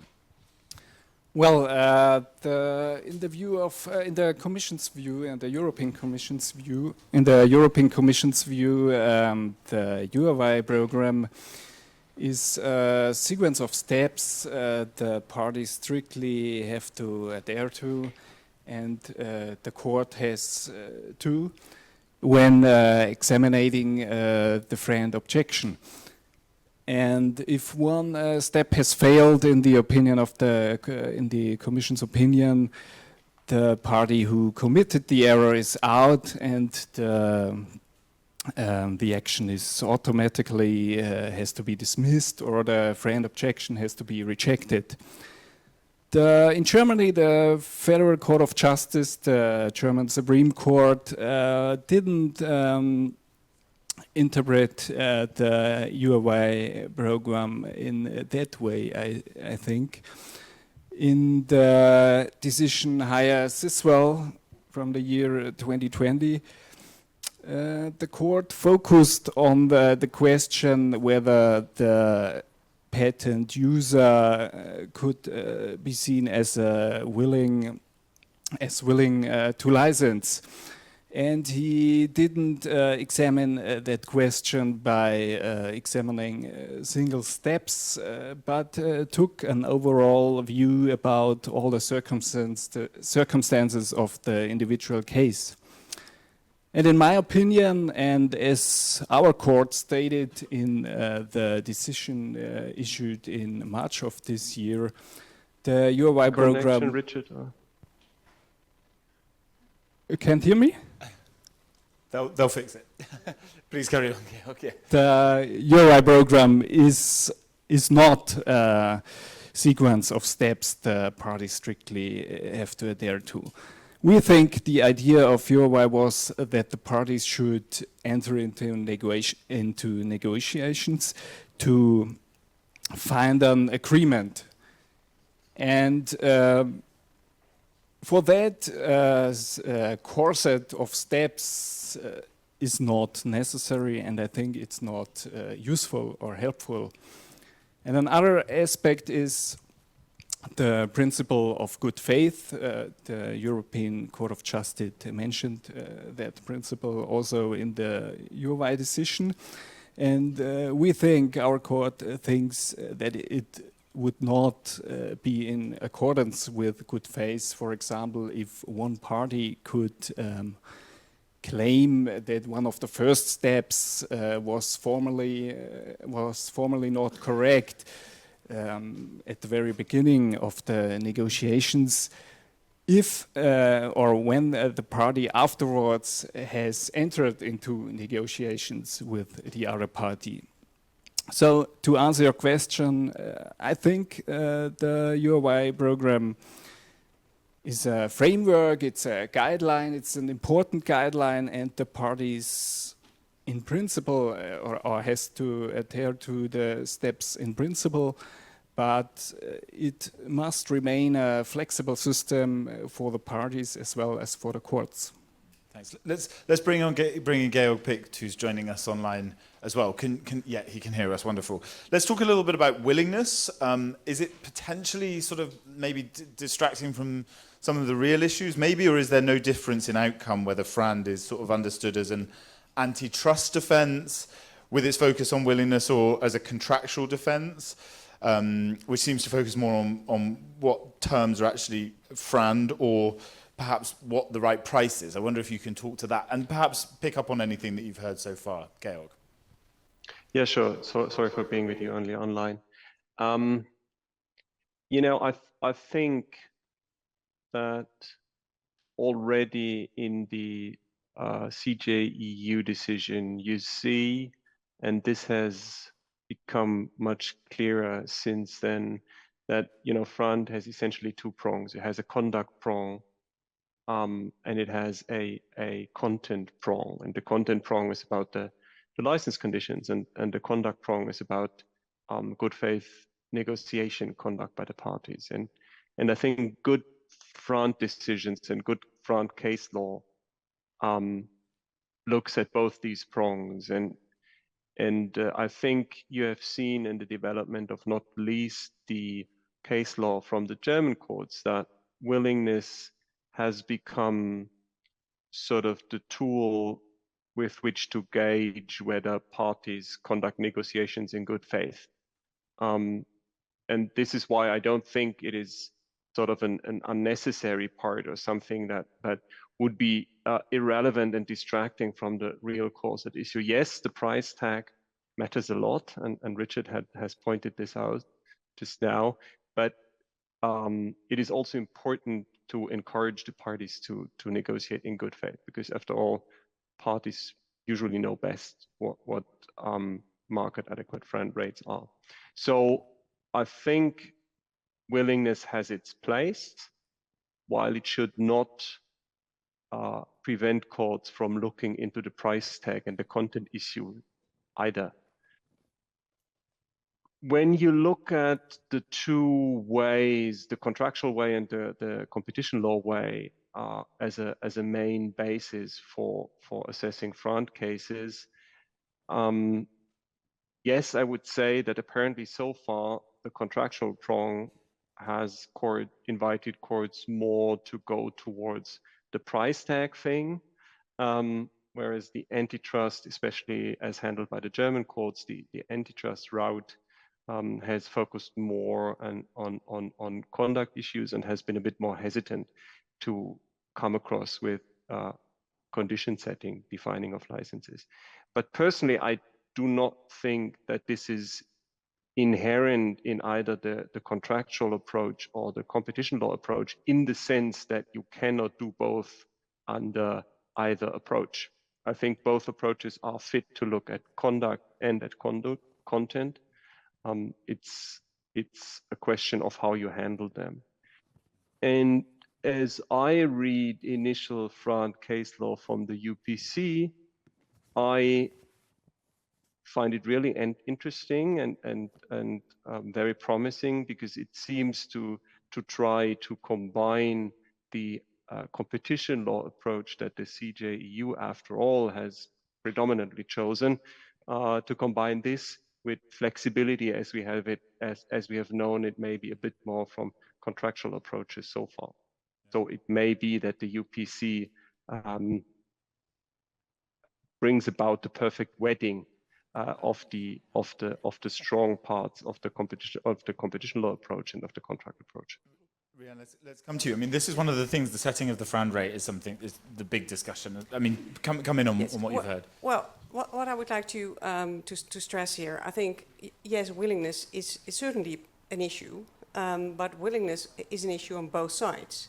So, I mean, the willingness of the implementer that has attracted a lot of attention, I think, in German litigation so far, should not prevent looking at how willing the actual SEP holder is to offer a FRAND rate. So it has to be balanced both ways. And as to contractual and competition law elements, I think it has both, undoubtedly. The whole FRAND declaration was born from competition law issues. So without the FRAND declaration, you would have competition law issues with a standard. So undoubtedly, it has both aspects to it. But I don't think it really matters if you focus on the one or the other. The bottom line is, what needs to happen is that there has to be openness to the market on reasonable terms. And the parties normally would like to enter into an agreement. And I think, therefore, the focus should not be so much in injuncting or not injuncting. The focus should be on how to get those parties together. And that, I think, should be the focus in litigation. I have to stress, in our court, I'm not sure whether I understood Richard wrong by saying that they can just, do in the direction as the court likes. But in our court, I think that we can only deal with the case on the basis of a specific request. But for sure, we have a lot of case management powers for the judge rapporteur. So there can be an interim conference, and then to sort out what the parties' intentions are, and make sure that the right requests are on the table. And then the court has all the means, including transparency, having all the right documents, having the confidentiality regime on the table, and we have the PMAC later on, and then the court could enter into this rate setting for sure. Yeah. Yes. Natalie wants to come in on this as well. You were nodding your head as the discussion was happening, because in France there's a slightly different perspective on this. Yes, I don't. Just to say that I fully agree with Rian. The point is, why this border between an injunction and a patent case and a contractual case? And that's where I think the Huawei ZTE case lead us to that result, this border between the two aspects. When the court, and I can mention it, we wrote it as a panel, the French court ruled it in a panel decision. Why the ECJ didn't want to allow us to take a look to the price, to the rate, while dealing with the injunction, when assessing that the patent owner is the best placed to know if its offer is FRAND or not. It means if its offer is non-discriminatory or not. I have an issue with that. And I think that when we are in a litigation, the judge is the best place to know if an offer is non-discriminatory, or not. And in that aspect, I think that maybe the will of the Commission is to put a little bit of a negotiation of a contract of a license, a real FRAND, and to reach an agreement and to set up the conditions to reach an agreement. And as a French user of the French law, which is applicable for etsy, as you remind, to me, the amicus brief makes perfect sense. I interpret the will of the Commission as we want the parties to set up the condition to reach a fair contractual agreement. And I think we shouldn't see it as something, I hear bureaucracy and so on. Maybe we should elevate a little bit and see and take a look on the contractual aspect in the infringement and in the injunction cases. Yeah. That's my take on this. I'm going to carry on with this panel. Thank you, Natalie. I'm going to carry on with this panel. I'm going to eat into the coffee break a little bit, and you're going to forgive me because we want to hear from Richard Mead. I want to bring you in on this from what you've heard, but we've also had a question on Slido from Richard Very, which is related to this, which says if SEP owners frame their request for relief in the UPC as a FRAND injunction, as Rian had suggested, does that make it less likely that the Court of Appeal will declare the SEP owner unwilling unless he or she gives a UK interim license? I wonder what you can make of that and perhaps pick up on anything that you've heard as well. Yeah, that's quite a complex question, and I wouldn't like to guess what the Court of Appeal are going to do. But I mean, the gist of the problem that the Court of Appeal has had with patentees' conduct is that when the litigation has come to a point where the implementer is willing to commit itself to take a rate determined by the court in a circumstance where the parties can't agree what the rate should be, the patentees shouldn't carry on seeking interlocutory injunctions in many countries of the world because they're going to get a FRAND rate. So if in continental or other litigation, or litigation in South America, which we're seeing quite a lot, if in that litigation the patentee said, we want an injunction unless you take a rate that the court determines, some court, that would be different. That would be substantively different. I mean, that's not what the patentees are doing at the moment. They're seeking unqualified injunctions in the other jurisdictions. So I think if there was that substantive difference, certainly it could make a difference, because the Court of Appeal's objections, as I've said, is about patentees who won't desist from seeking injunctions when a court set rate is available. Just on one other point, just a clarification. I probably wasn't very clear earlier, but to Rian's question, no UK court would ever say we're going to do the rate setting if the parties hadn't requested it. They will, one or other, or quite often both parties do request FRAND rate setting. And when that happens, and there's also infringement and validity claims, we case manage the sequence of those. But the UK court doesn't ever say that it's going to do FRAND rate setting off its own bat. That would be that would be completely inconsistent with our approach. I mean, as Rian says, we eat what the parties put on our plate.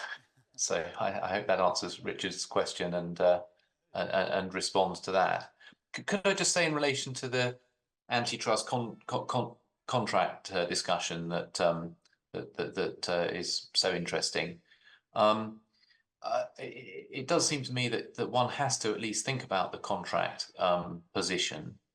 Huawei and ZTE tells us when a patentee can, without infringing competition law, seek an injunction, but it doesn't tell you the complete code. And an earlier comment this afternoon was to the effect that if one of the parties has acted unwillingly, they lose. Well, in the conduct-based decisions from the continent, especially from Germany, it's always been the implementer who's been found to be materially unwilling. But what if it's the other way around? I mean, what if a patentee at some stage was unwilling?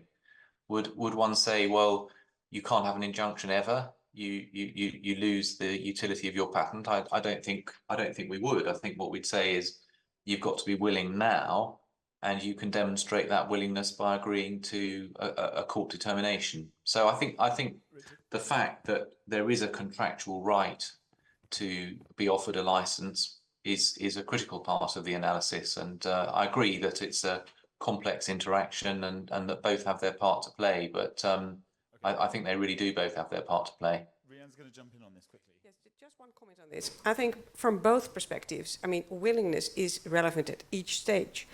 And the whole fact, as you say, I mean, if there is unwillingness at a certain stage, that doesn't prevent from that party sort of becoming willing at a later stage. And that willingness is never going to be irrelevant. Because under competition law, of course, it's going to be relevant. A willing party should be able to get the FRAND license, because otherwise you have a competition problem. But by the same token, I think the FRAND declaration under ETSI remains in place. So if you first don't like a license and then change your mind and want one, there isn't any reason why you shouldn't get one after all. And that's, I mean, I'm now talking personally. I have a bit of a problem with the Commission approach, saying if there is an unwilling implementer, that cannot be cured during proceedings. And I think that is a bit of a problematic approach. I think it could be cured, but what you have to ask is, what are the consequences if they change their mind at a very late stage? And there, you know, maybe like, you know, costs or, you know, interest on previously unused, unpaid for use can be put in place, not to lose the incentive to actually ask for one.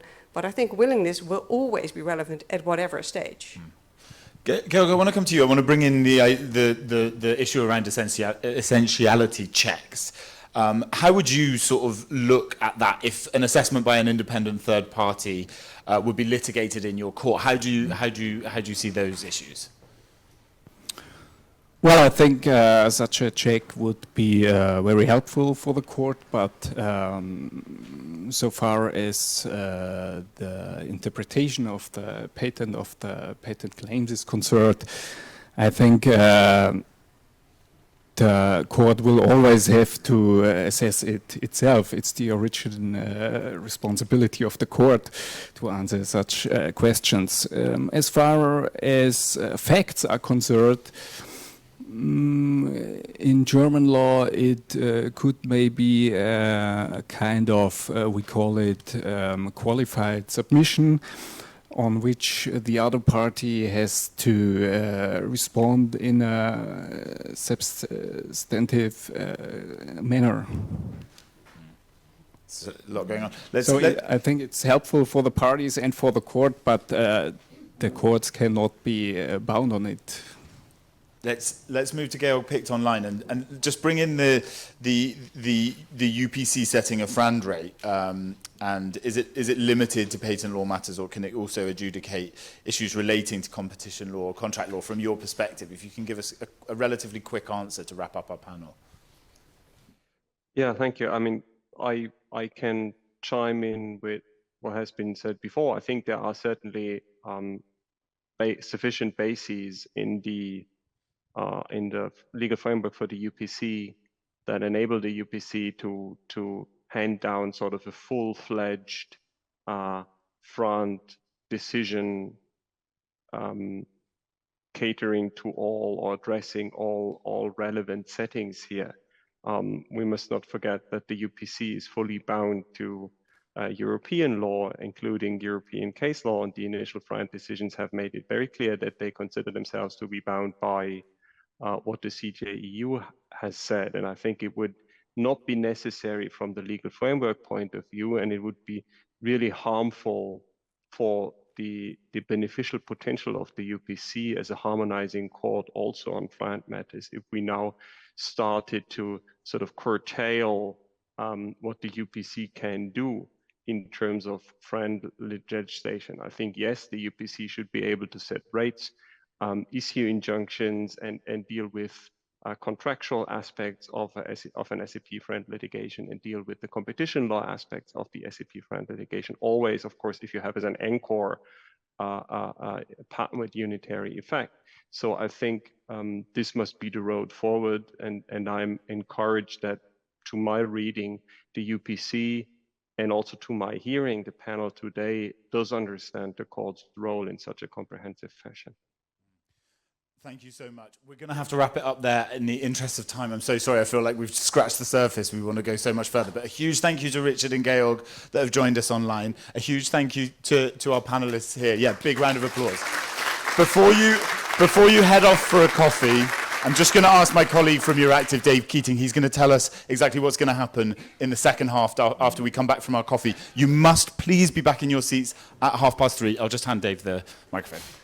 Thanks a lot, Jack. I won't take up too much of your time. We do want to start right at 4:30. My name is Dave Keating. I'll be moderating the rest of the day. We're going to continue talking about these issues in panel 3.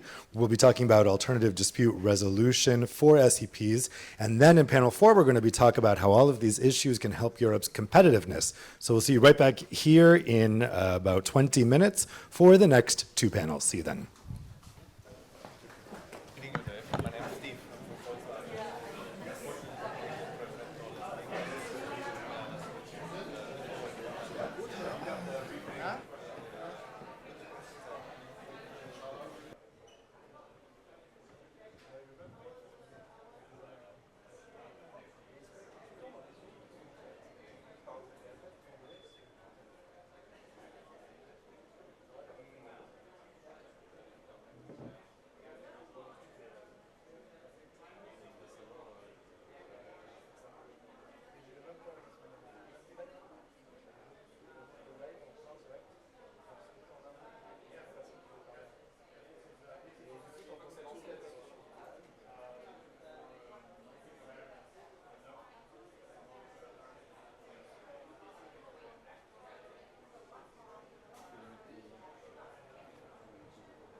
Okay, welcome back, everyone. Hope you enjoyed the coffee break. We're going to start now with panel 3, where we'll be moving on from some of the issues that we already discussed in the first 2 panels. As I mentioned before, my name is Dave Keating. I'm another journalist based in Brussels. I'll be guiding us through these next two panels where we'll talk more about some of the issues that were already brought up today, but we'll expand them some more. And in particular, in the fourth panel, we'll talk about some of the real-world applications, how Europe can leverage its advancements in standards areas in order to increase competitiveness, which is a major item on the Brussels agenda these days. So we just heard in panel 2 about the recent developments in European Standard Essential Patent case law and the role of the Unified Patent Court in harmonizing Standard Essential Patent litigation in Europe. On this next panel, panel 3, we're going to talk about recent developments in European SEP case law with a particular focus on the role of the Unified Patent Court in harmonizing SEP litigation in Europe. We're going to start with a presentation of the Patent Mediation and Arbitration Center, which will start operating in the second half of 2025. It will play an important role in improving transparency and predictability in the licensing of SEPs. And so in our panel discussion, we're going to digest some of what we'll first hear in the presentation, and we'll get to hear perspectives on how the PMAC will complement the UPC and help improve alternative dispute resolution. We're going to start with a presentation from Aleš Zalar, who is the recently appointed director of the Patent Mediation and Arbitration Center of the Unified Patent Court, also former Justice Minister of Slovenia and a judge and president of the District Court in Slovenia previously. And I just want to remind you that you can ask your questions, both for Aleš and for the panels to follow, using the hashtag patentsstandards on slido.com. Aleš will also be able to answer your questions in the panel because he'll be on the panel afterwards. So Aleš, I turn it over to you.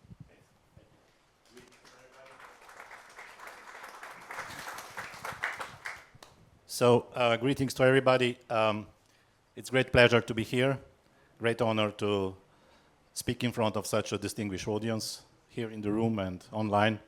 Thanks to the organizer for providing me with this invitation. Yes, PMAC, Patent Mediation Arbitration Center, a startup, truly startup. We are in the process of designing everything from infrastructure to support staff, employment, and of course, regulatory framework. I will speak in following 10 minutes a little bit about what PMAC can offer, but before I start, and I will try, yes. Before I start, I will just refer to the PMAC's scope of competence. I think it's important to know. Of course, PMAC is part of the UPC system. However, already the rules of operation of the PMAC provides the competence which goes beyond the exclusive competence of the UPC. So you see all kind of disputes which are linked with the European patent or European patent with a unitary effect, such as trademark issues, trade secrets, unfair competition issues. They could be referred to PMAC. That's important to know. The scope of competence, of course, is relevant in particular in arbitration proceedings, not so much in mediation. PMAC has no limit in terms of geographical scope. And the PMAC jurisdiction is definitely covering also the SEP and FRAND issues. And I will come back to this issue a little bit later. One important aspect of a PMAC, of course, it is that it is closely related to the UPC. The judges of that court have a duty to invite litigants to consider to refer their case to mediation, to arbitration, or any other appropriate dispute resolution which will be offered by the PMAC.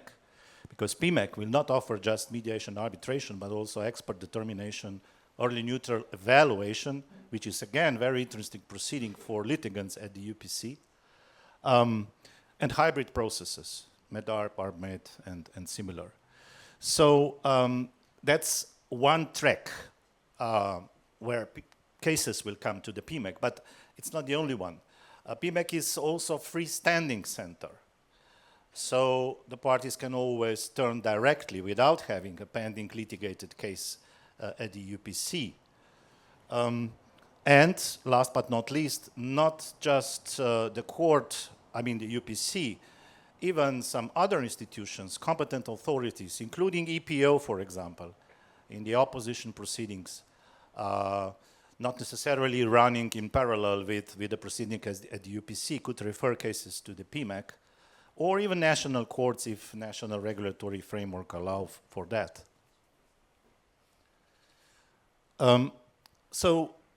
As regards the SEPs and FRAND issues, we are now in the process of designing the procedural rules. Very, very important part. We're supposed to launch a very wide public consultation on these rules in this month. Mediation rules and arbitration rules will be the first. And one specifics in these rules, which might be of your interest in particular, is that we have in these rules envisaged a special chapter which regulates the specific aspects of SEPs and FRAND determinations. So, among other, the procedural rules allow so-called carving out the FRAND determination from the case which is pending at the UPC.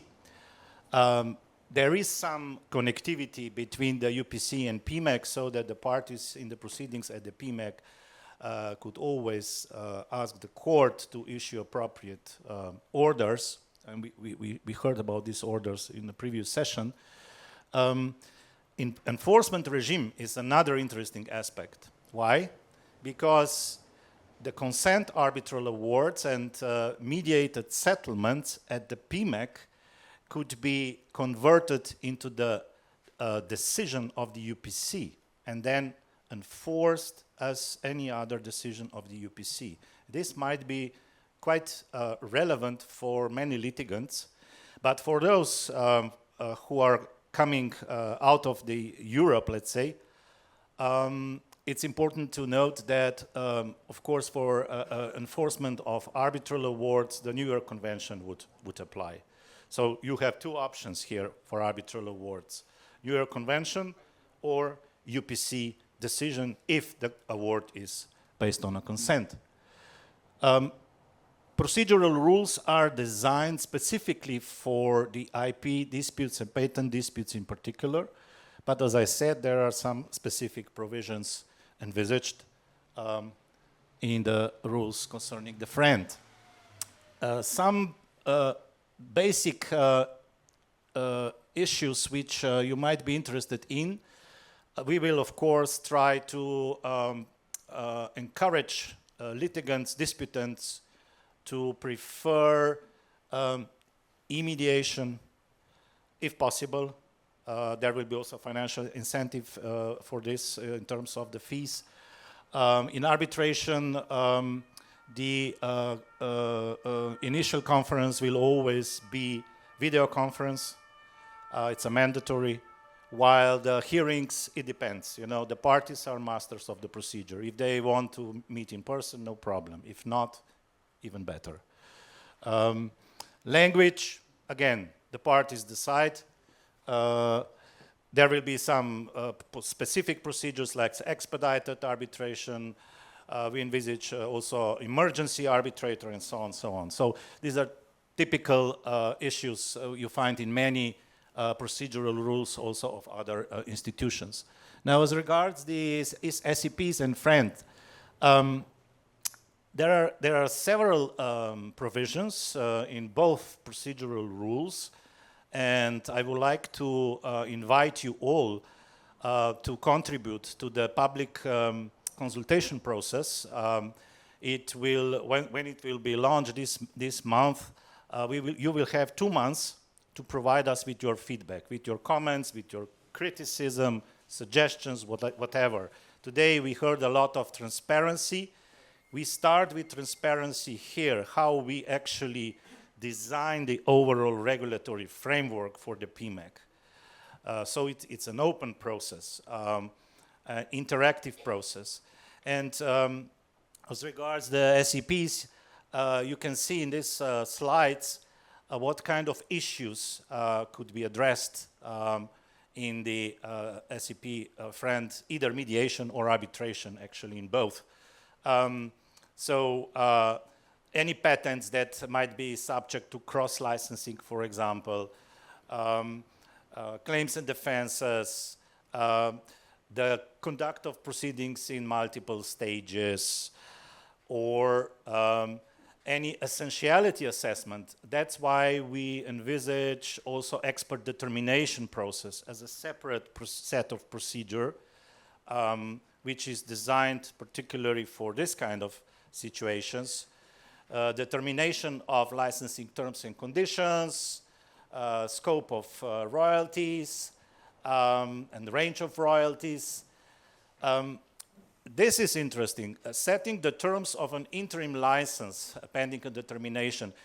We follow the development of the case law in UK, and we thought that maybe this might be an interesting offer to disputants at PMEC as well, so that the tribunal or the court, of course, could issue such orders.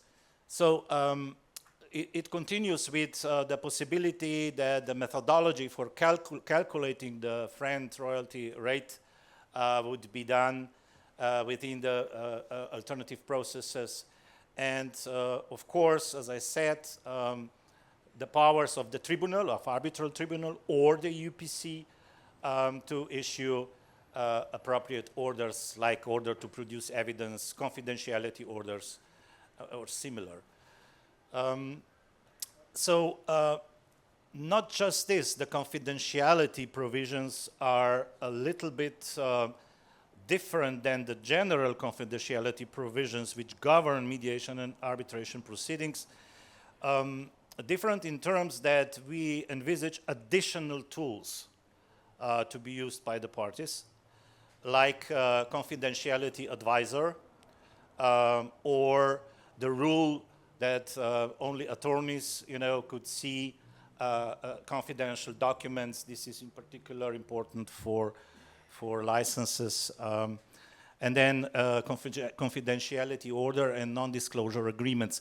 So basically, we try to open the door as much as possible to future litigants. PMEC supposed to start operating in the early 2026.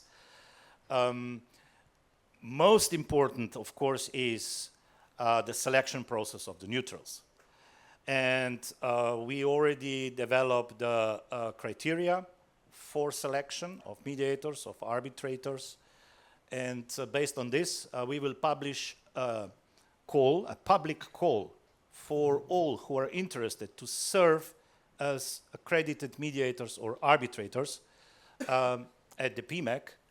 And then the expert committee, together with me as director, will make this selection process. We will check, of course, if the candidate complies with these requirements. These requirements are, I would say, wide enough on one side that, because you never know what kind of expertise actually you need, not just technical expertise, but also other, financial, economic, whatever. But on the other side, of course, we need people with experience and reputation. We will search for neutrals not just in all 18 European member states which are signatories of the UPC agreement. We will search for neutrals also from all 5 continents. So from US, from China, from Japan, from Korea, because we expect that approximately 50% of disputants at PMEC would be from other regions and not from Europe. So you see, it's a big plan. Maybe somebody would say this is now a very interesting wish list, but we are working quite hard that this becomes a reality. And at the end of my intervention, I can say PMEC will try to keep 2 promises. The first promise is the promise of opportunity for disputants to select the appropriate process which would be tailored to their particular needs and interests. And the second promise we will definitely keep is the promise of process integrity. And that's why also your input is very important that when we finalize our overall regulatory framework. Thank you very much for your attention.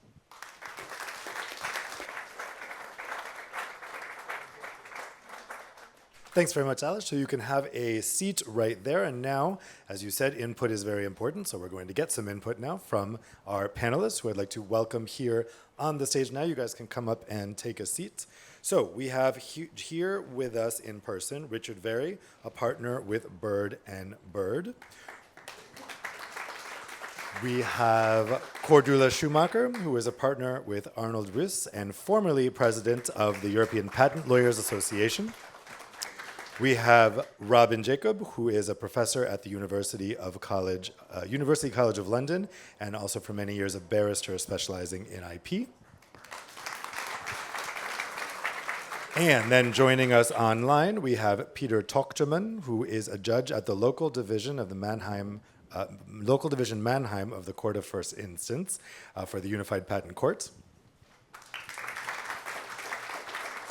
And we have Nicola Dugg, who is a partner at Kirkland & Ellis International in the IP team there, advising on complex patent litigation, IP strategy, and FRAND and SEP disputes.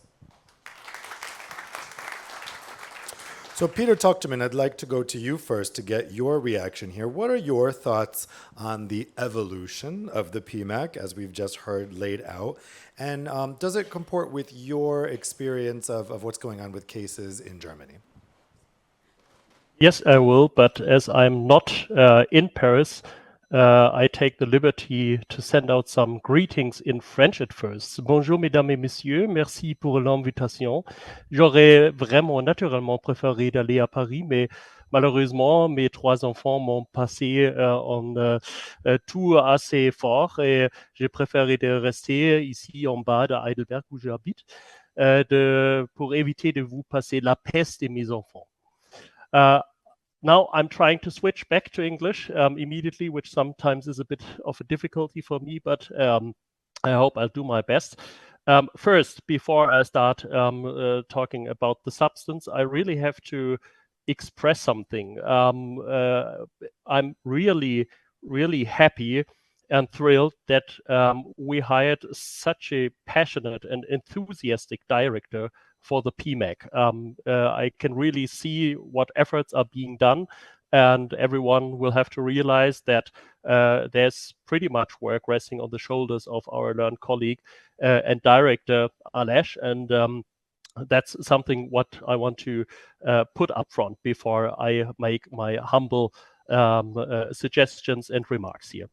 So what can I say from my proceedings? I already was a presiding judge in the Panasonic Oppo cases, Panasonic Xiaomi cases, and now we received the last 10 new cases. We received in Mannheim, 8 out of 10 are SEP cases. And we already had settlement in SEP cases where we were able to support the parties in arriving at an amicable result by offering them a confidentiality regime by way of orders, or by allowing them to exchange certain documents like license agreements with third parties. And in already 2 cases, the parties very, very quickly, even in the course of the written procedures, arrived at an amicable solution of the conflict. And I think if we had the opportunities of the PMAC, and I get questions in quite a number of the proceedings already, so when is the PMAC operative, so that we can be referred to the services, I think that will be a very valuable tool to have this. And I think the special thing about the PMAC will be the fact that you have the ADR processes not as a standalone, but as ADR process under the auspices of the court. So of course we'll have no interrelations, no direct connections. So there will be no members of the panel who are in whatever way being involved in a mediation or in an arbitration. But still, while we may suggest as judge rapporteur or as the panel as a whole, the parties to go to whatever sort of ADR process, we can always try to help the parties if they wish our support, even while they are engaging in the mediation or arbitration with orders which may be of use for them to set the framework for successful negotiations. Another alternative, even if the parties will not end up finding a solution very early on in the proceedings, I envisage that we could make great use of the PMAC at least at the stage of the interim conference. So because there I believe that upon mandate of the panel, either the judge rapporteur or the panel as a whole may make suggestion to the parties to use to make use of the services of the PMAC, and already after having had a pre-deliberation on the case, at least highlight certain points which in the eyes of the panel may be decisive for the further dispute, and then tell them, okay, now you got at least some points of references where we believe there may be a problem on that end or at the other end, and take that with you, give it a try. Whenever you think mediation will lead you nowhere, we're always there. Get back to us, and we'll continue with the proceedings. But I can envisage that even in complicated and proceedings where we had year-long negotiations up front, which didn't lead to a deal, I think this could serve as a very useful tool. Thank you. That's my initial remark. Thank you very much. Thanks a lot, Peter. Richard, let's turn to you next. So you have quite a lot of experience in mediation. What's your view on how the PMAC is evolving in the knowledge of the cases you've been involved in? Sure. So it's both mediation and arbitration. The mediation that we were most recently involved in was the attempt between Nokia and Daimler and all of the tier one automotives to try and solve the problem that they had there. The big problem there was not just how much someone should pay for a license to the Nokia's portfolio, but who should pay. Should it be Daimler? Should it be one of its suppliers? Who should take the license? And when you've got this sort of complex multi-party problem like that, you can't solve that easily through litigation. It was much more easily solved through mediation, where you could get everybody in a room together, and you could look at Daimler and you could look at the tier ones and say, well, one of you's got to pay, so how are we going to figure this out between us all? So that was where mediation had a real advantage. Arbitration, we had a Nokia Samsung, we learned a lot of lessons from that, and then Nokia and LG, where I was on one side and Cyril, who's sitting there, was on the other. And we had a lovely 12 days in Paris, and I think actually it could have been an awful lot shorter if one of the advocates hadn't insisted on having quite so many slides. That's me, not Cyril. But we could do it much quicker. But the real important lesson from that was of simplicity. What in Nokia and Samsung, the big mistake we made was trying to agree a lump sum or trying to arbitrate a lump sum going forward, where you've got uncertain sales and big arguments about who's going to be selling what. With Nokia and LG, we kept it very clean. It was a simple per unit rate. There was no argument about sales going forward. And that meant the cost was about a third this time round. And the arbitration was much quicker and cleaner because you're arbitrating over a single variable. So the big lesson, I think, in all of this is try and find a thing to arbitrate that is as simple as possible, but gets as close as possible to solving the dispute. Dula, let's turn to you next. So you actually helped draft the PMAC rules. What's your reaction to the presentation we just heard from Alish? And do you think that the data suggests that mediation can work? Yes, thank you. So we, as AppLaw, have been involved and have been happy to assist there with practical experiences on arbitration and mediation, or what type of rules we we should see there. And in particular, I'm very happy that we have specific rules for SEP litigation. I think this could be quite a unique selling point for Europe, for the UPC, to have this combination of litigation, if necessary, but then also solving the dispute potentially through arbitration. And I think especially for SEP disputes who tend to be very complex, we've heard the rate is usually at the heart of it, with the specific rules providing specific confidentiality regime, and also the possibility through the guidance of the court to just send, obviously with the consent of the parties, just some specific issues of the dispute to arbitration, the possibility of potentially parallel ongoing court proceedings on other issues, so not losing time there. So I think it's a real added benefit, and maybe not for all cases, but for some cases it can make a real difference and lead to an earlier global solution of the whole dispute. Robin, from your experience, both as a professor and as a barrister, what proportion of licensing deals would you say require mediation? And what are your general reactions to the presentation we heard?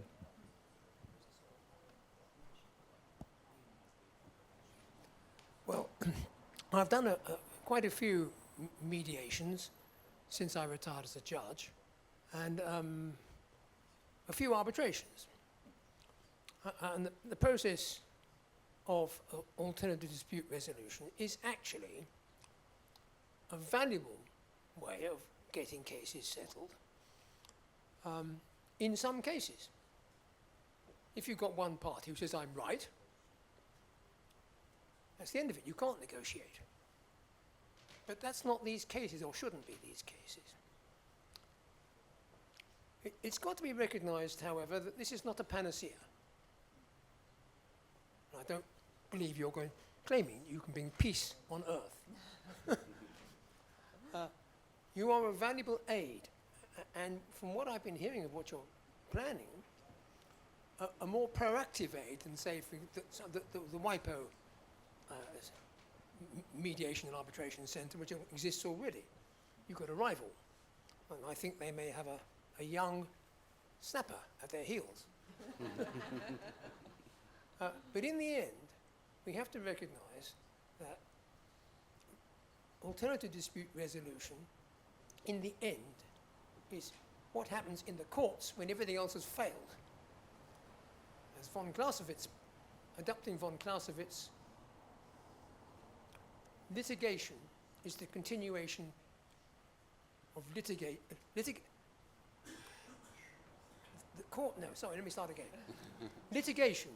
is the continuation of negotiation by other means. And this is a valuable way of making peace when war has broken up, or is about to.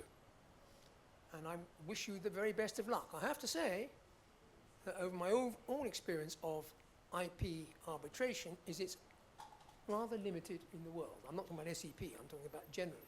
There is some arbitration, but it's a pretty low figure in the world. And one of the most valuable things you said, you're not really a centre for the UPC, you're a centre for the world.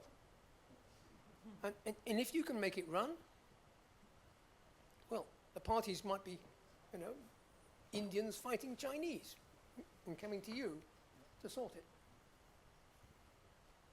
Nicola, you also have a lot of experience in this area. What is your reaction to how the PMAC is unfolding, and what is your experience in how these types of cases play out?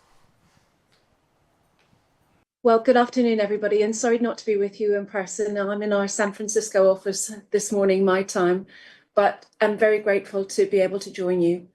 Look, a huge warm welcome to the PMAC from my perspective and my practice's perspective.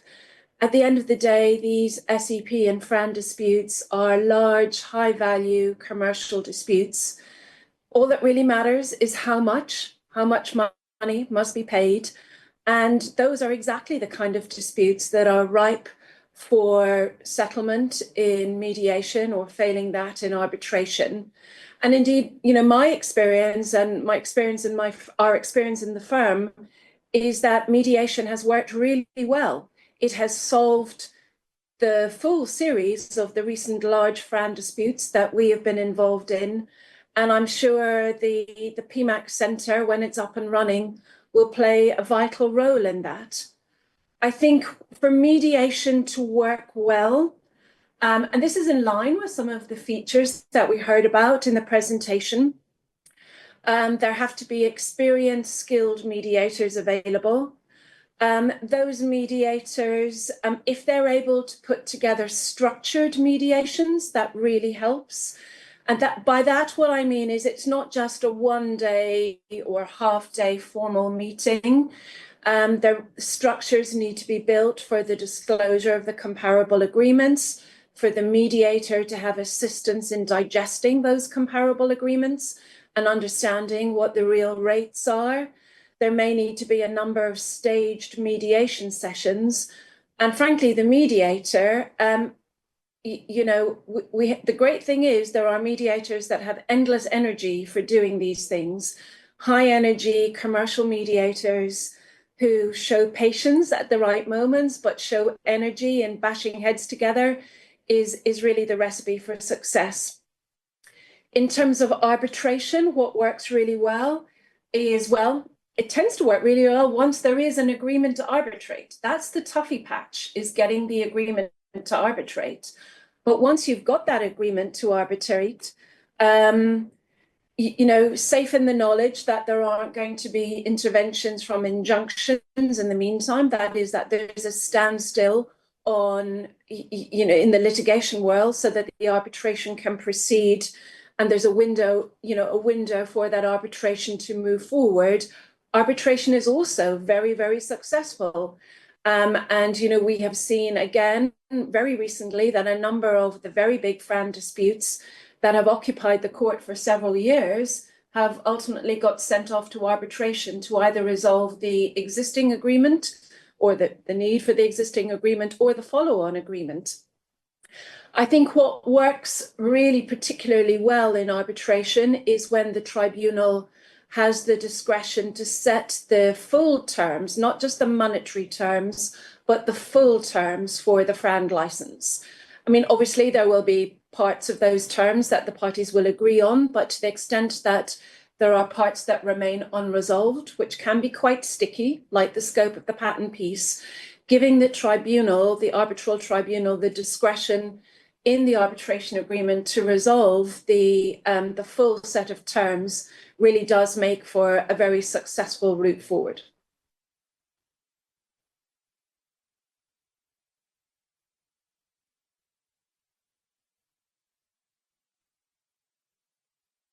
Young upstart, if you will. What is your reaction to some of the feedback we've just heard? Well, I'm very happy with this feedback because I heard a lot of support, and PMAC will need it, in fact, in particular from those who have experience with mediating and arbitrating similar disputes. So, for example, what we plan once we have a list of accredited neutrals, we plan to design a specific training program for them, advanced training. And this, of course, will include the specifics of arbitrating or mediating the SEP or FRAND determination issues. So again, here PMAC would need the help of those who can help. And I know that among experienced mediators and arbitrators in this field are many who are also trainers. And this will be for benefit of the future services of the PMAC. And I agree, of course, all these alternatives to litigation are not panacea. It's not a medicine which would cure all the illnesses of the, let's say, justice system in general. But on the other side, if you have a system where the parties can choose, it's like going to the restaurant. When you enter, you ask for the menu, right? and then you see on the menu a lot of items, and then you need a waiter to help you to make your decision. And I hope that mediation will be almost a standard appetizer on this menu. It's just we are widening the opportunities for future litigants, disputants, and that's it. That's actually why PMAC was established. So it's a kind of multi-door courthouse model, together with the UPC, of course. It's a popular metaphor, the menu metaphor for this. Cordula, I want to go to you because, as I mentioned, you helped design these rules, and we've heard from some of the other panelists that there can be some real hesitancy to engage in this type of voluntary mediation and arbitration. How were the rules specifically designed in order to encourage companies to go in that route rather than litigation? I mean, in principle, when you go to arbitration wherever, it's mostly upon the parties anyway. The parties are usually free to set their specific rules. So it's not like you can only get a certain type of circumstances under now the PMAC. But I think the advantage there is that through the specific rules, there's like the menu you mentioned. There are already ideas. There are the mediators or arbitrators who are prepared for that, who shall have experience with that and know how to deal with the parties. And I think that's the biggest point there that makes it attractive, because this is then a PMAC, an arbitration center that is prepared for these type of disputes, having the mindset for these type of disputes. Specifically confidentiality rules, which are, usually take up a big part of the procedural dispute in these type of litigations, but also potentially staging things or cutting out various aspects. We also earlier heard about the technical discussions, essentiality, and then the actual rate setting, but it might also be other licensing issues. Is there exhaustion or not? What's the scope? What portfolios should be included or not? So there are various questions, and maybe sometimes also litigation can be more streamlined if certain questions say, okay, let's sort that out amicably. And maybe that's then an in-route to also settle the whole dispute at the end.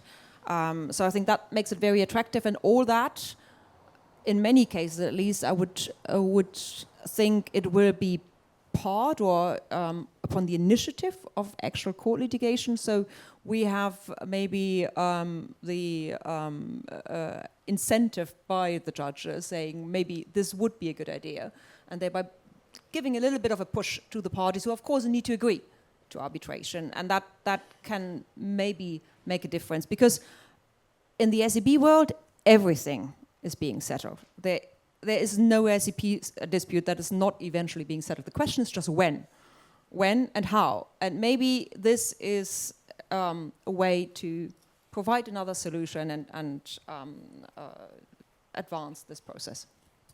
Richard, I wanted to go back to some of the case law experiences that you mentioned, specifically with Nokia. I'm thinking of the LSG case and the Samsung mediation. Which procedural choices during that process proved the most decisive for getting a settlement?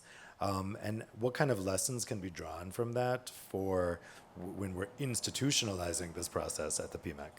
Sure. So these two, LG and Samsung, were arbitrations.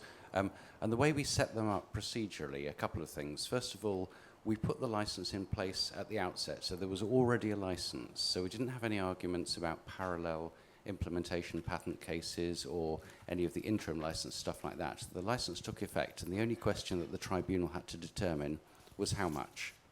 And that kept it simpler.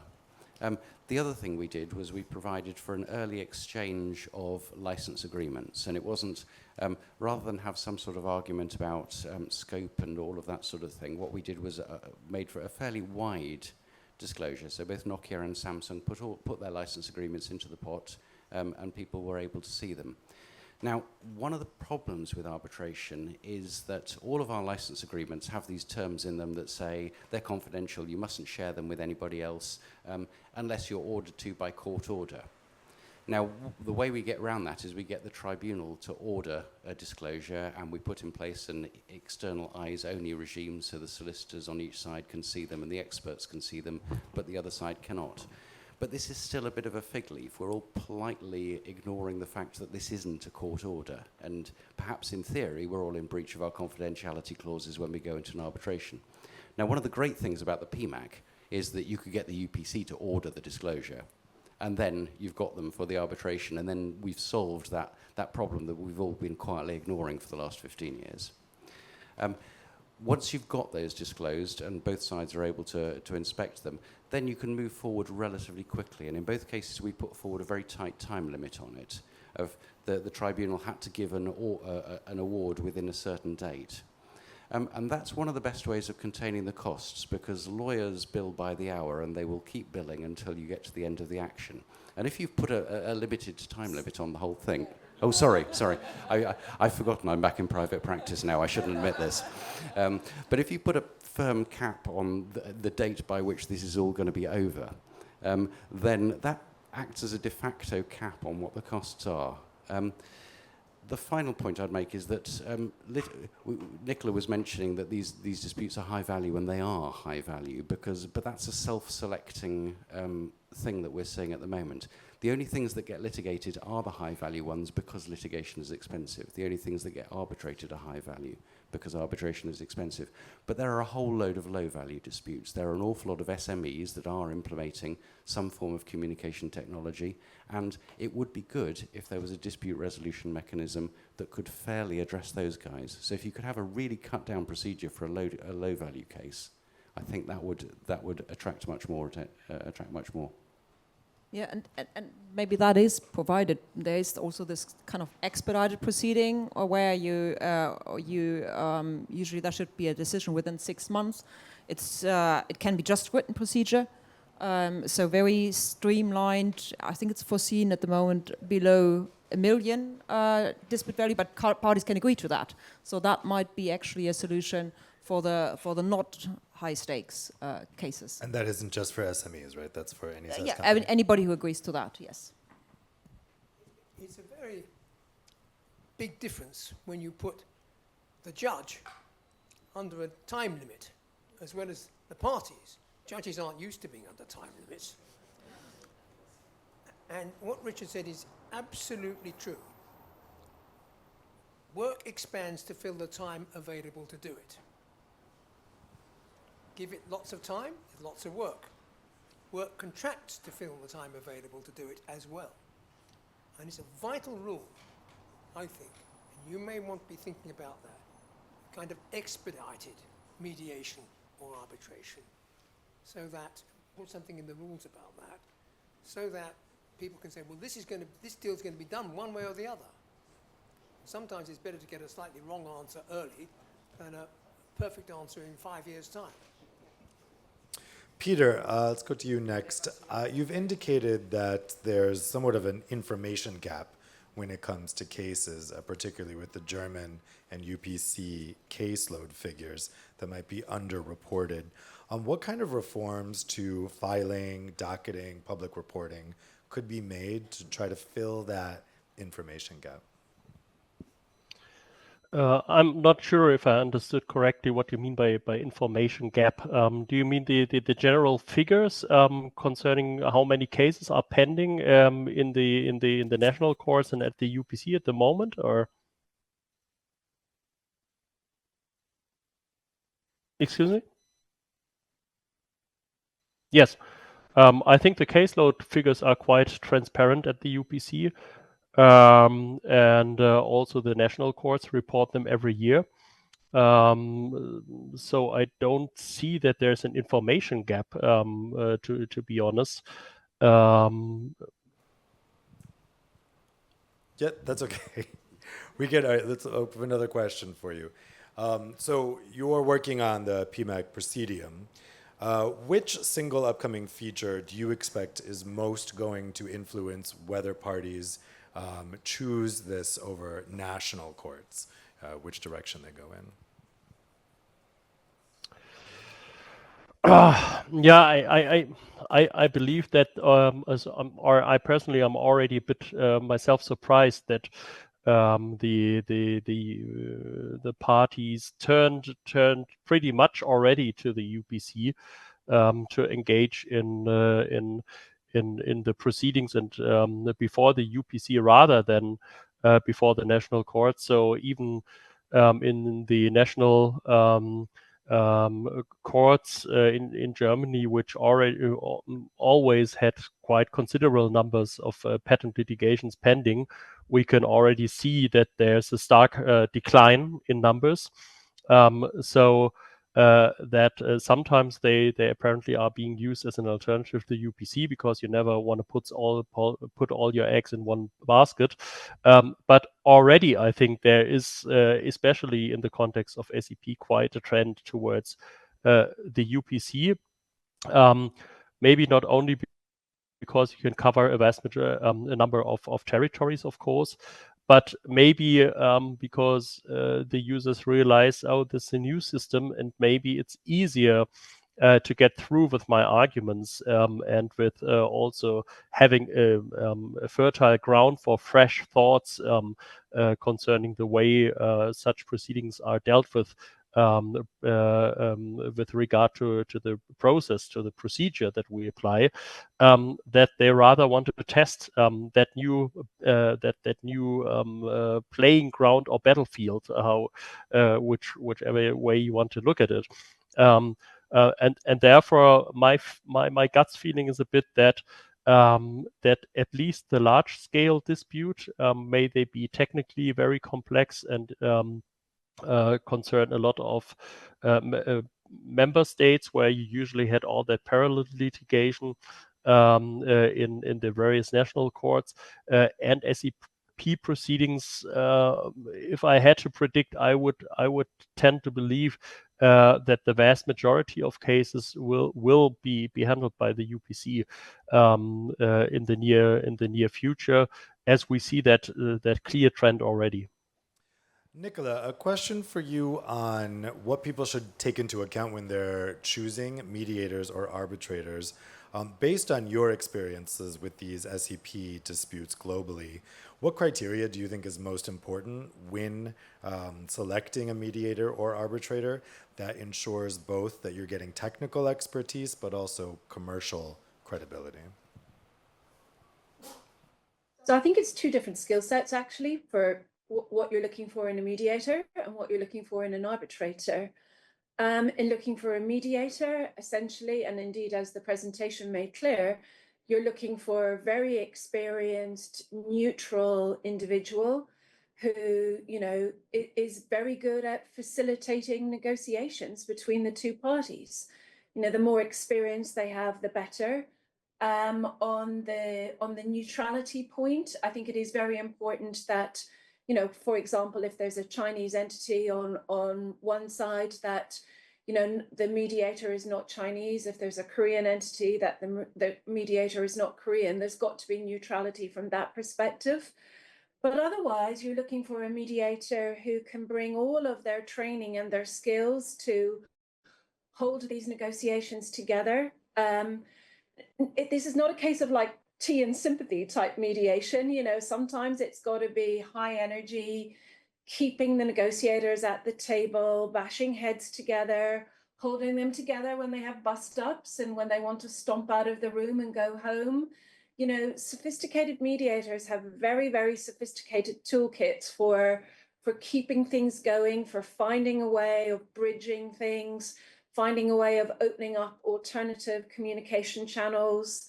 And yeah, you know, being very commercial, as a number of people have said already, about getting this commercial dispute resolved. I think when it comes to arbitrators, as a number of people said, you're looking for very high quality quasi-judges.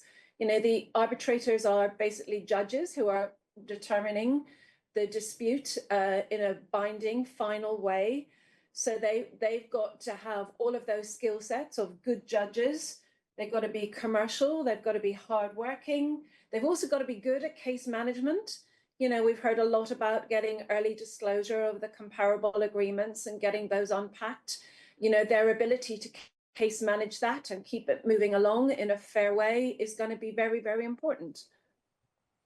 Thanks. So let's take some questions that have come in from the audience on Slido. This first question is very much related to what Nicola was just saying.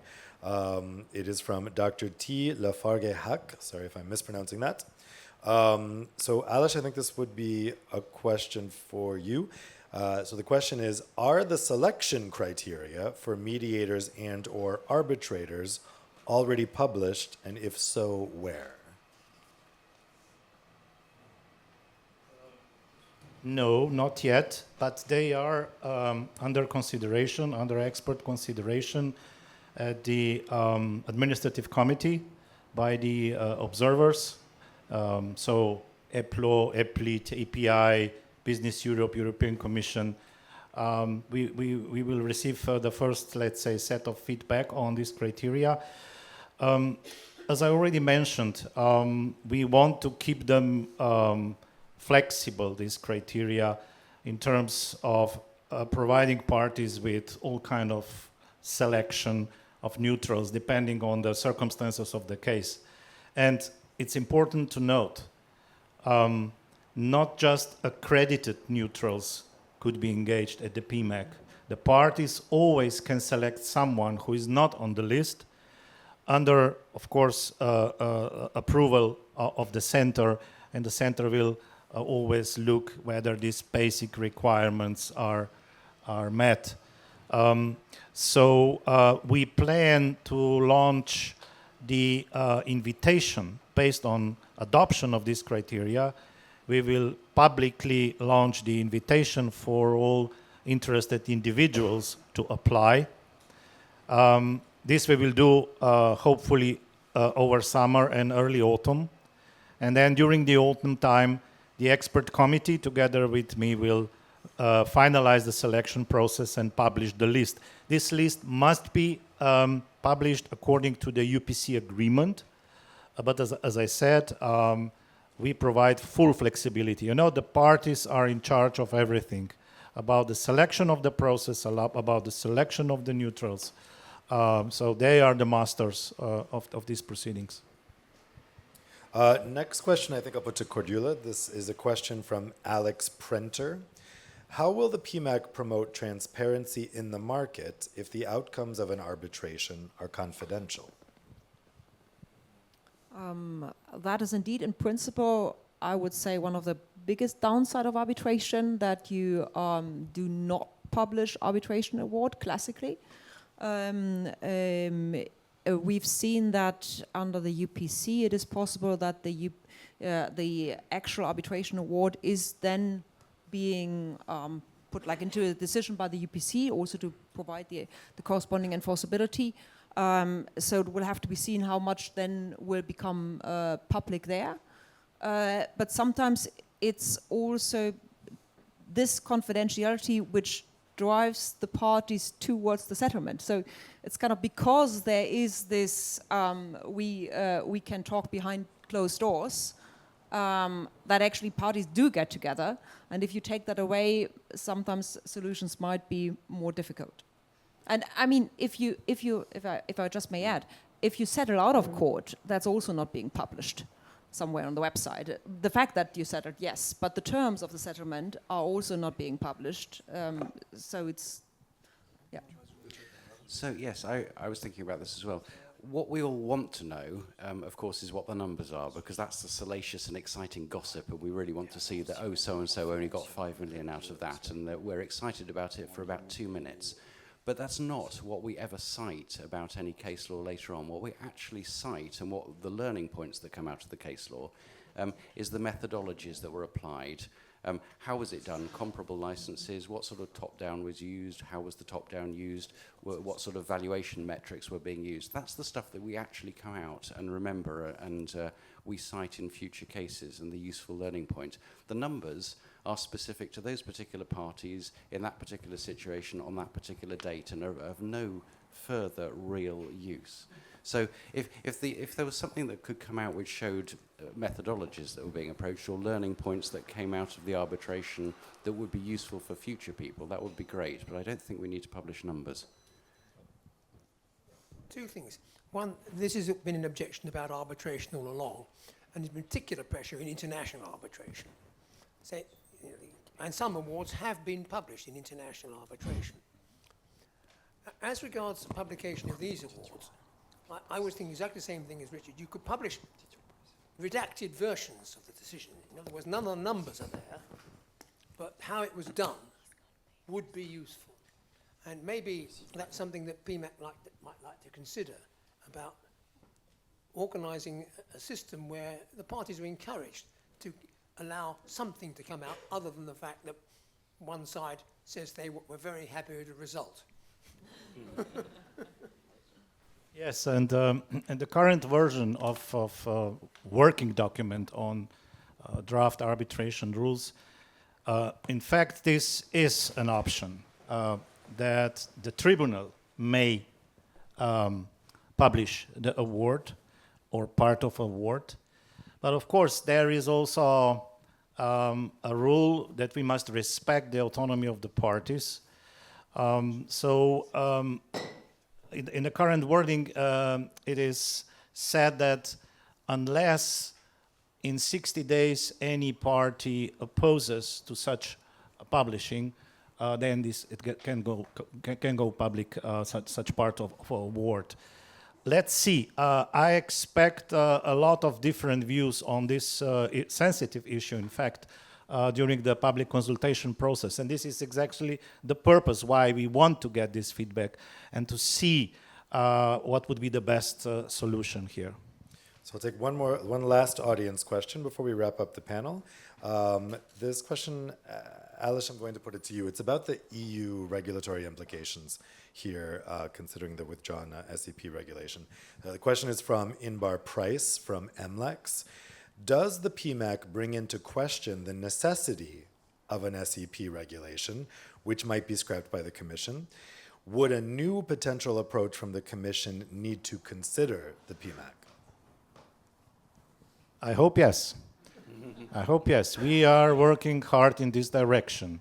But I think that we must come to the point where we could show the results, not just the plan.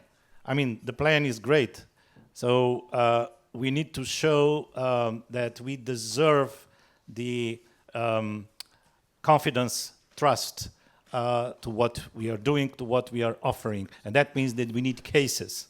So I kindly ask all lawyers to consider maybe to test us when we open the door. And let's see. But definitely, I think that the Commission should take this into account quite seriously. Yeah. I need some cases first. Yeah, I can only echo that. I mean, there's a lot of things are ongoing now. With the UPC just up and running and just the very first decisions having come out there, and now the PMAC coming out. So I think the minimum that should be done is see how these things develop, and whether then, after a couple of years, reassessing the situation, whether there is a need for any regulatory intervention and to what extent, in order not to harm an overall working system. As we heard in the first panel, that a lot of things are working well. The market as such in standards are working well, so that we don't throw out the baby with the bath, and see what is the situation, assess it, and then kind of in a targeted way address those points which are still need to be addressed. Well, some super interesting insights from all of you. I think it's always really exciting to see an institution in its infancy here, and there's clearly no shortage of ideas and hopes about where it's going. So thank you all for your feedback. How about a round of applause for our panelists?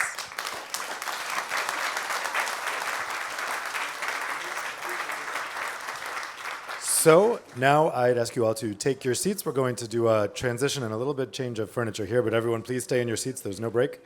So we're going to go straight to panel 4, which is on European competitiveness in a changing global landscape, the role of patents and standards in safeguarding technological sovereignty.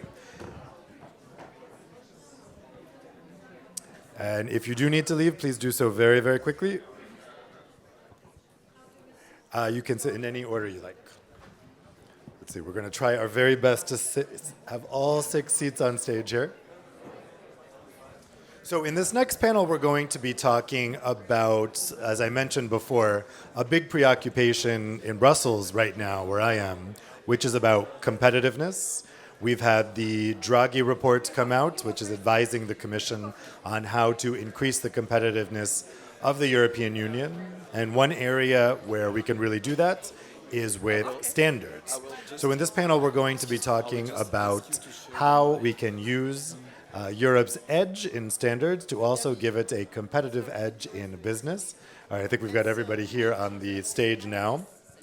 So this is very much going to follow on from the previous discussion about the PMAC, and we're going to discuss how Europe can leverage some of these things we've been talking about, how Europe can leverage its strength in SEPs, research, regulatory leadership to maintain a competitive edge. We'll talk about the impact of AI-driven transformation on industries and how it's impacting IP issues. As we've been hearing today, technical standards can help drive innovation and growth by ensuring that interoperable and secure technologies are widely adopted by businesses and consumers, both in Europe and also globally more broadly. And patents, as we know, play a really key role in this process by incentivizing research and development and making innovative technologies available for standardization at an early stage. So, how can people involved in IP, standards, and patents take these new realities into account while ensuring a balanced ecosystem for all players? Let's turn to our distinguished panel of experts for their ideas on that subject. We'll introduce them to you now. So here with us today, we have everyone in person for this one, nobody online. We have Gabrielle Mosler, who is Vice President for Patent Creation Management at Ericsson, so representing an SEP holder. We have an equal number, by the way, of SEP holders and SEP implementers on this panel. Gabrielle was also formerly a patent attorney and is president of the German Licensing Executive Society. Then we have Alexander Hertel, who is cluster for lead patents at Deutsche Telekom, representing an SEP implementer, former patent litigation attorney himself. We have Steve Farahi, head of litigation licenses and brand protection at Volkswagen, also representing an SEP implementer, and also former head of vehicle patents at Audi. Then we have Lise Brillouet, who is Executive Vice President for Research and Chief Intellectual Property Officer at Orange. Then we have Sophie Pasquier, who is Principal Licensing Counsel at Philips, also representing SEP holders. And finally, we have Gabrielle Bovin, who is Head of Intellectual Property, responsible for patent filing and licensing activities at the French broadband telephony company Sagemcom, also representing an SEP implementer. Thank you all so much for joining us today. Alexander, I'd like to start with a question for you. So as somebody coming from the litigation perspective, what difference do you think transparency and standards can make to competitiveness? Well, first of all, thank you for having me here, and maybe just a very minor correction to your introduction.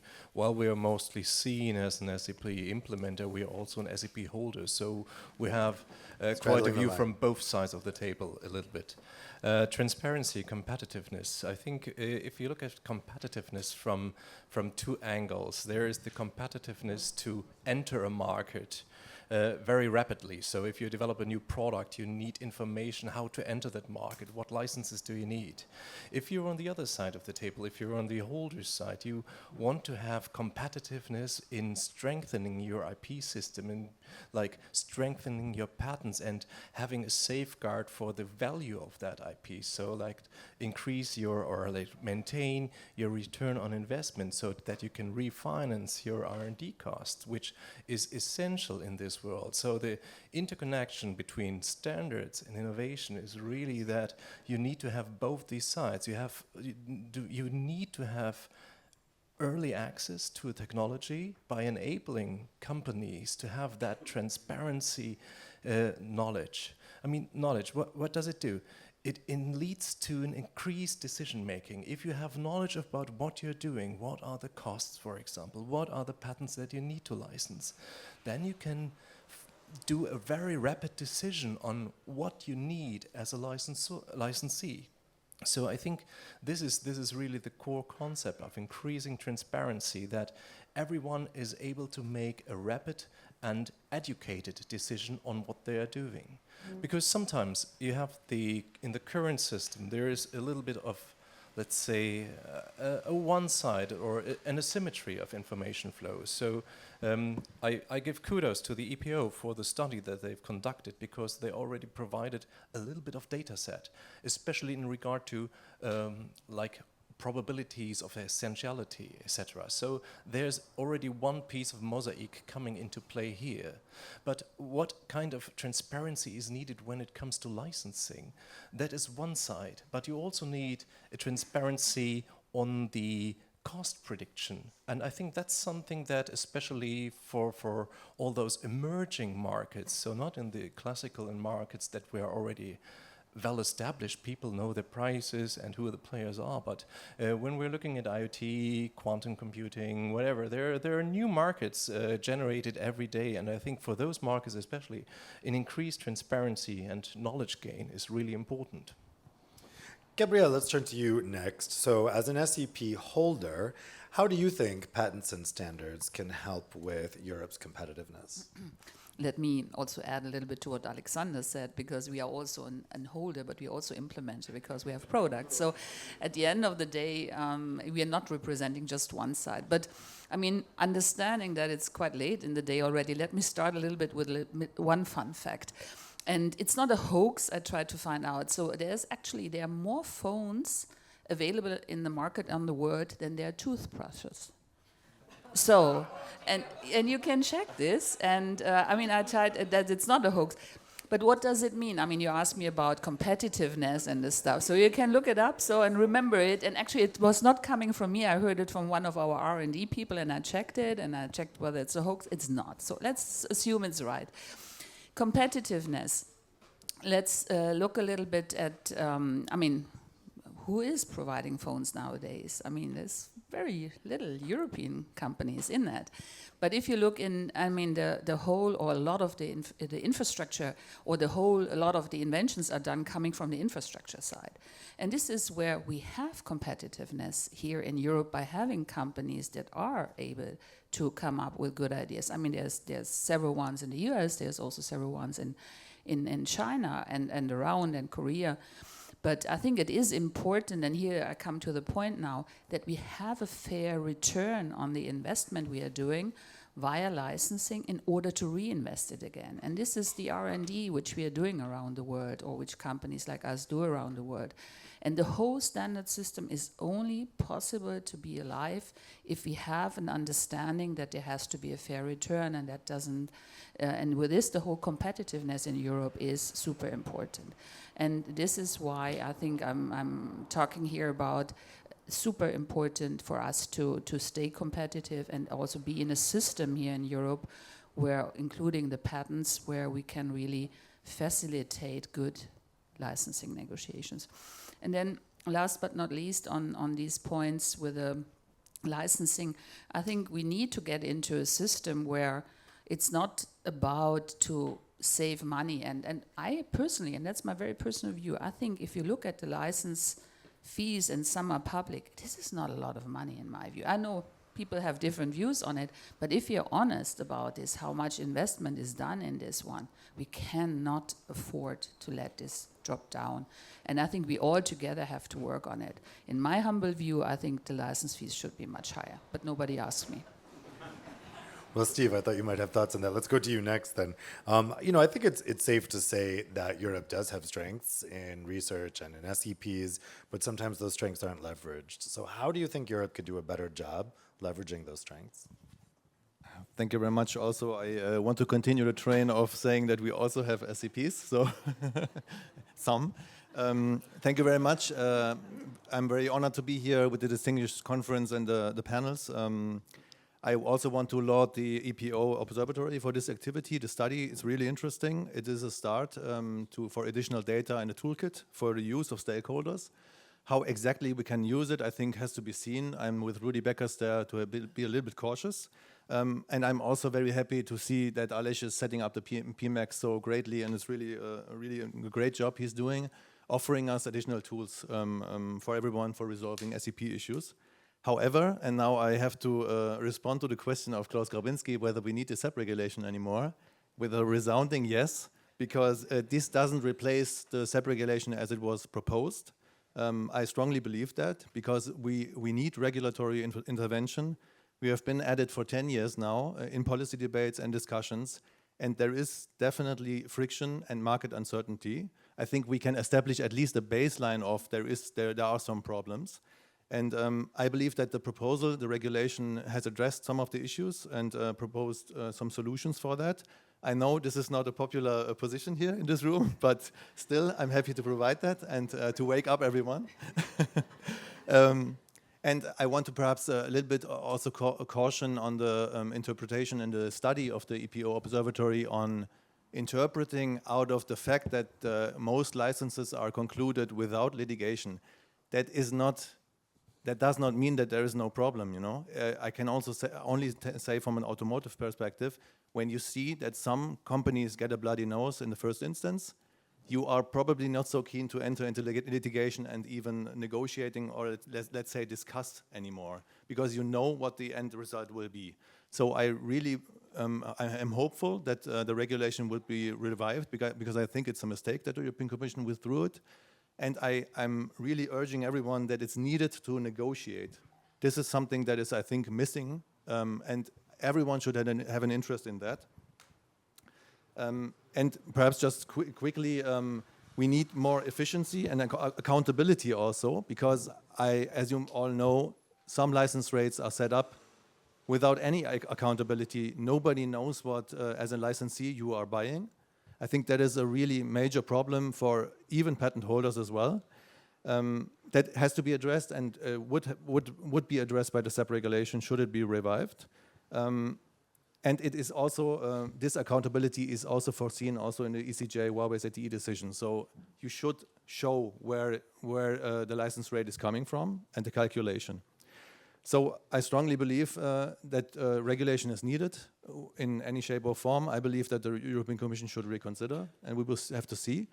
And I'm looking forward to the discussion. I hope everyone is woken up now. So, yeah. Well, Liz, on that topic of the regulation, the withdrawn regulation now, do you think we need more regulation to improve Europe's IP practices? So we are fully woke up, be sure, be secure. Thank you very much for having me. And perhaps before diving into this polemic subject, I would like to remind that we are always innovating to deliver good services for our customers, not to do patents and to file patents. It is really the first objective for those big companies in telecommunications. It's really to bring competitiveness at the European level. It is about innovation at large. It is not about making some additional euros with patents. And so in that way, to bridge industries around this topic, I think the way we have to consider that might be extremely open, and I would like to come back to the why. Why are we here today? We are here to celebrate, so I'm not sure there is some champagne at the end of this day on the menu, but we're really here to celebrate a very key initiative from the European Patent Office by bringing an additional tool, an additional capital to really bridge industries, to make things more explainable, to bring transparency. And it was part of the issues to fix between industries and companies, making things transparent, making things balanced, making things explainable and predictable. And probably many companies in that room consider that there is no market failure. and we have years of practices behind us demonstrating that we always have been extremely keen to give access to all to our discoveries and inventions. So I'm pretty sure that by negotiating, discussing, bridging companies, we might be able to really fulfill the gap we have today between companies. So, of course, there is always room for improvement, and probably depending who you are in the value chain, the burden, administrative burden is not the same, considering having more governance, more reporting. But I'm pretty confident that we're on the right way. And finally, I will leave the floor to Sophie, but I think it's very important also to consider that it's not a European issue. It's a worldwide issue. Our game landscape is not European anymore. And that's very important. Because even if we want to be absolutely exemplary in the way we do, in the way we practice, we have to comply with worldwide rules. And our aim, as for the automotive industry, telecommunication industry, like Gabriel said, we have to remain competitive. We have to keep ahead of the race. We have to maintain big industrial champions at the European level, and that's capital. It's vital. Sophie, Philips is a company that is both involved in implementing technologies in its products, but also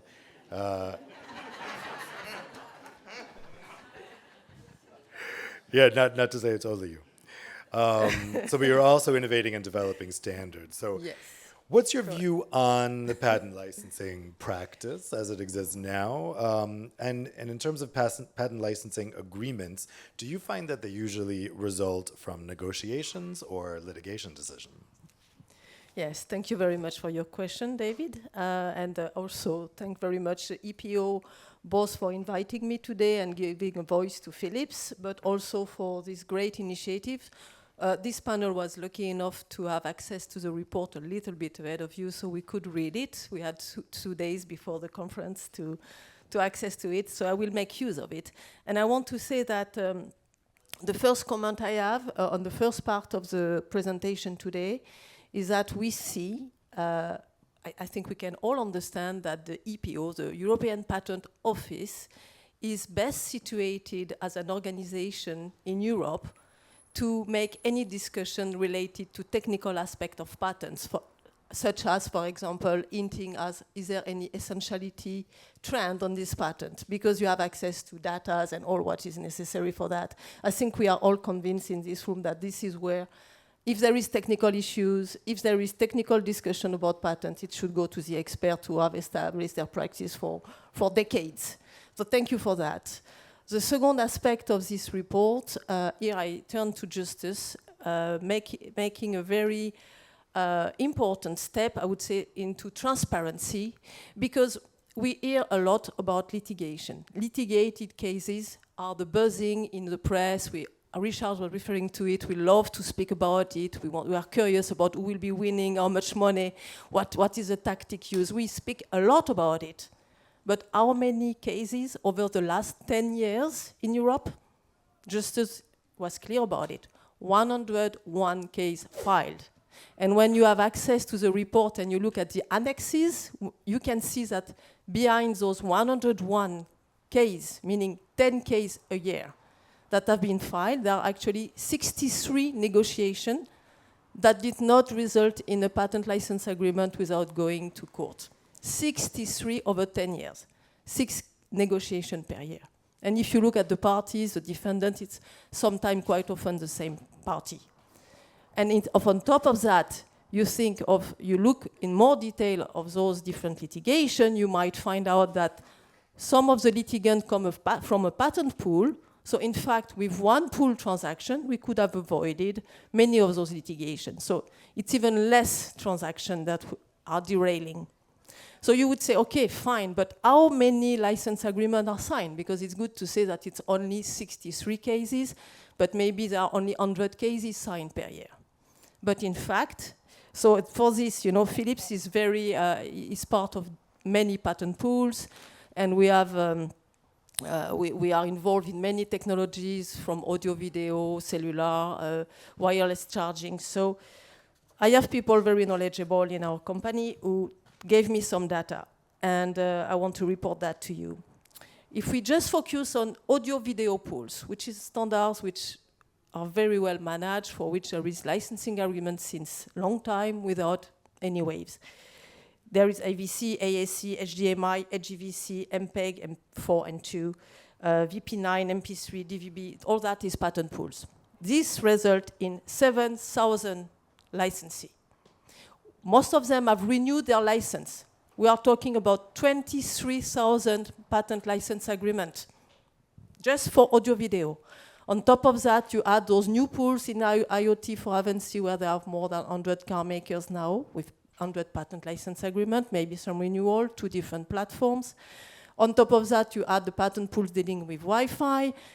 And you should add also all the activity that is occurring, especially in cellular, as a bilateral negotiation, where companies like Qualcomm, Nokia, Philips, Ericsson, Huawei, LG, and so on, are signing patent license agreement every year, where you could imagine there are hundreds of patent license agreements to add to this decounting.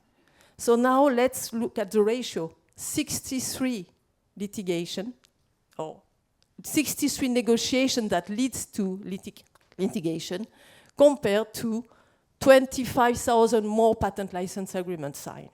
What are we trying to fix here? I really ask the question, is it something that is not working?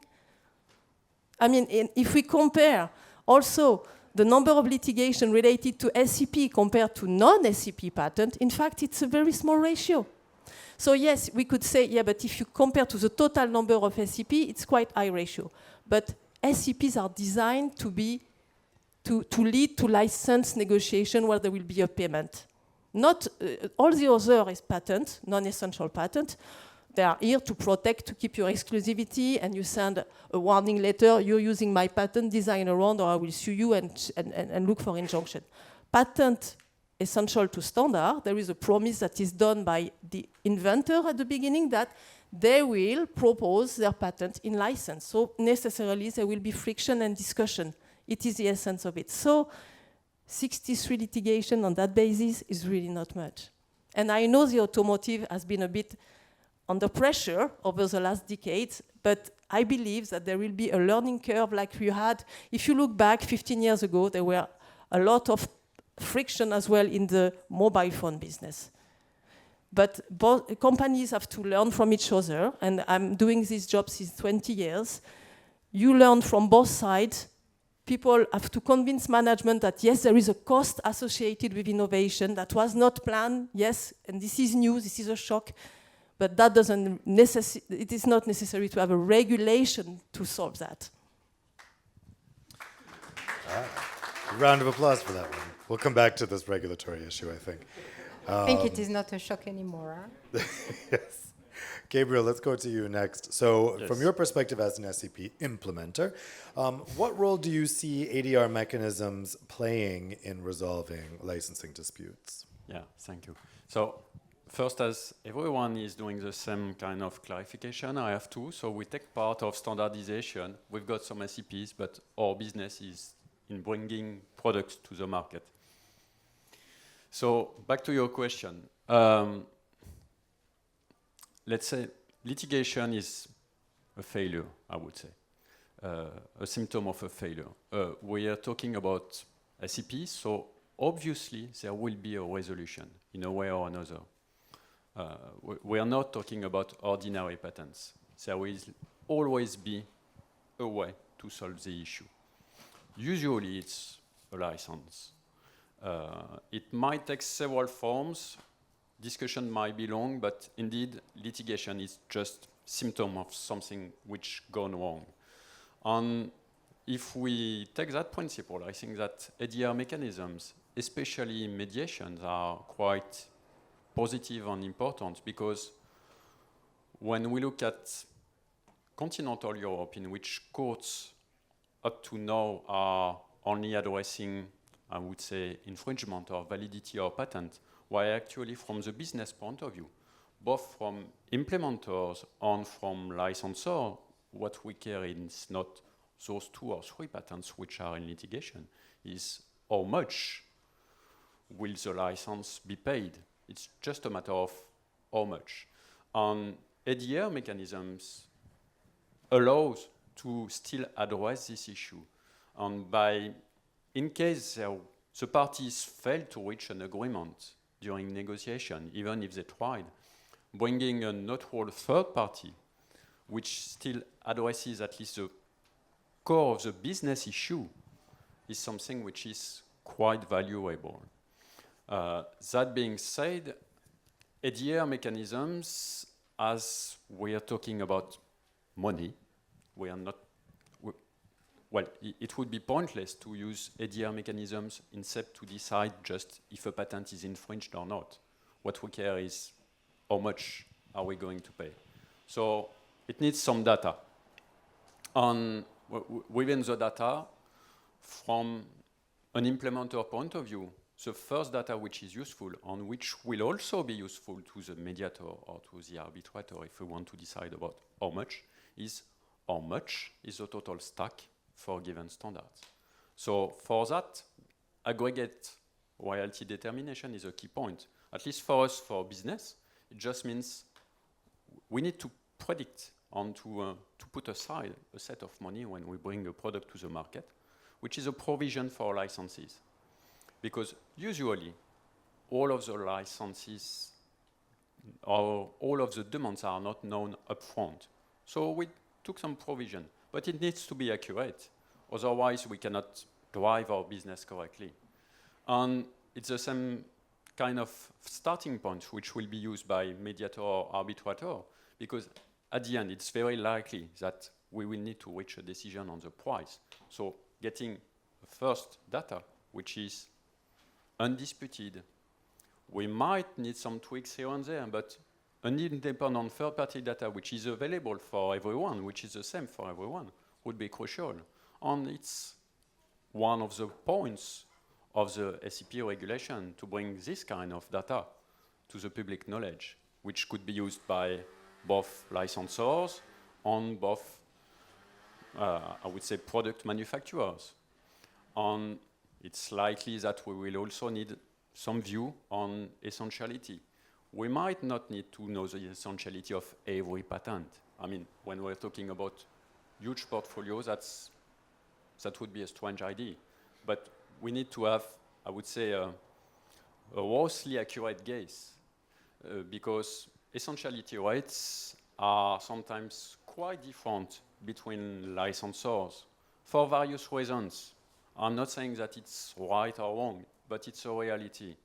And it would be quite unfair to just split the total royalty stack by number of patents, because not everyone has the same essentiality rate. So those kind of information will be used or will be needed so that SEP holders get a fair reward on us. Product manufacturers get at least a visibility on what we need to set aside for the market. So I think that ADR mechanisms are nice. They are, I would say, nearly a necessity in case of failure during negotiation, especially in continental Europe, because that's the way to know how much. But I would say they are complementary, or they are a supplemental tool which can fit within the idea of the SEP regulation. I mean, the SEP regulation by itself is not a goal, it's a tool. ADR mechanisms are also tools, and the end goal is just to know how much. So for licensor, how much will they get? And for me, how much do I need to provision for a given device? Steve, you wanted to come in on that, I think, on the regulatory. Can I also say something? Yes. I mean, I reacted, Gabriel, we share the first name, so let me say I'm not sharing what you said on SEP special patents. I mean, if you look in the patent law, it says patents. The difference on SEPs is the way you license, that you have this contract there. And I think I'm always reacting on this when people say this is something special. It's the patent as such is the patent, and I think we have to be very clear here. And also, how are they created? And I think it was mentioned by you before. These ideas are coming up, and we are always talking about the best technical solutions, and then a patent is filed, and then later on it might turn out to be related to a standard, and then comes special, or it's declared, and comes to special ways of licensing it. But I'm always getting a little bit aggressive, despite our first name, that I feel that this is not a patent is a patent, and nowhere in the law it is stated differently. Where is it?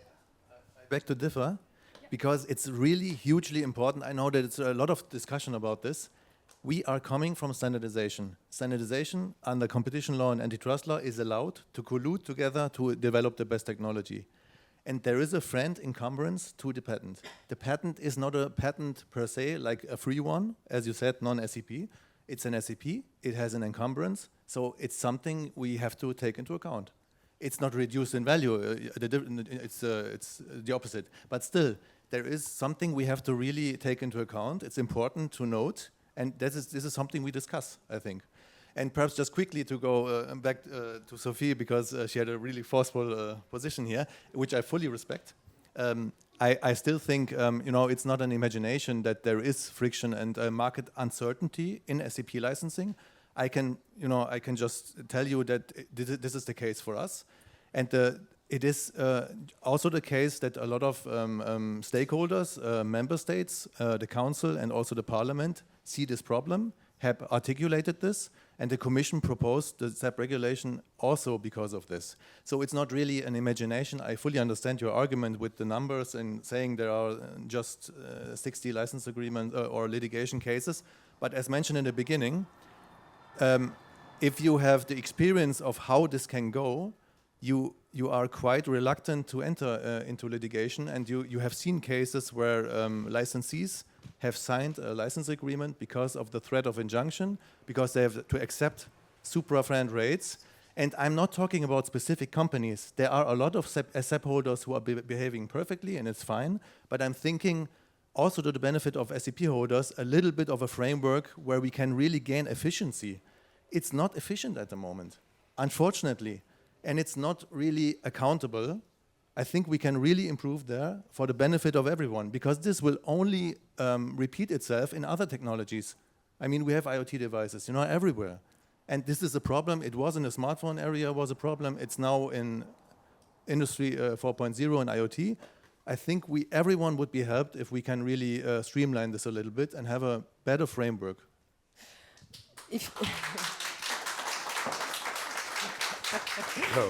So, Sophie, allow me to answer.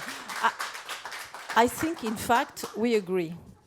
I think we agree. We agree that in the smartphone industry in the past, there were friction and that they have been resolved today. We agree that today, or let's say in the last 5-6 years for automotive industry, there have been friction and it's been difficult. I don't say the opposite, and you had spoken of it very much, where I think it's very important to make the difference between speaking a lot of problems and what are the actual transparent data behind it. That's why I really want to have the set of data. Data are key here. How many actual litigation were happening?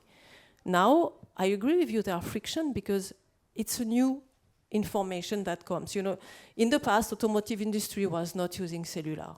You were having your own issues and so on. And suddenly, cars became connected. People even love by saying it's a smartphone on 4 wheels with a nice battery engine.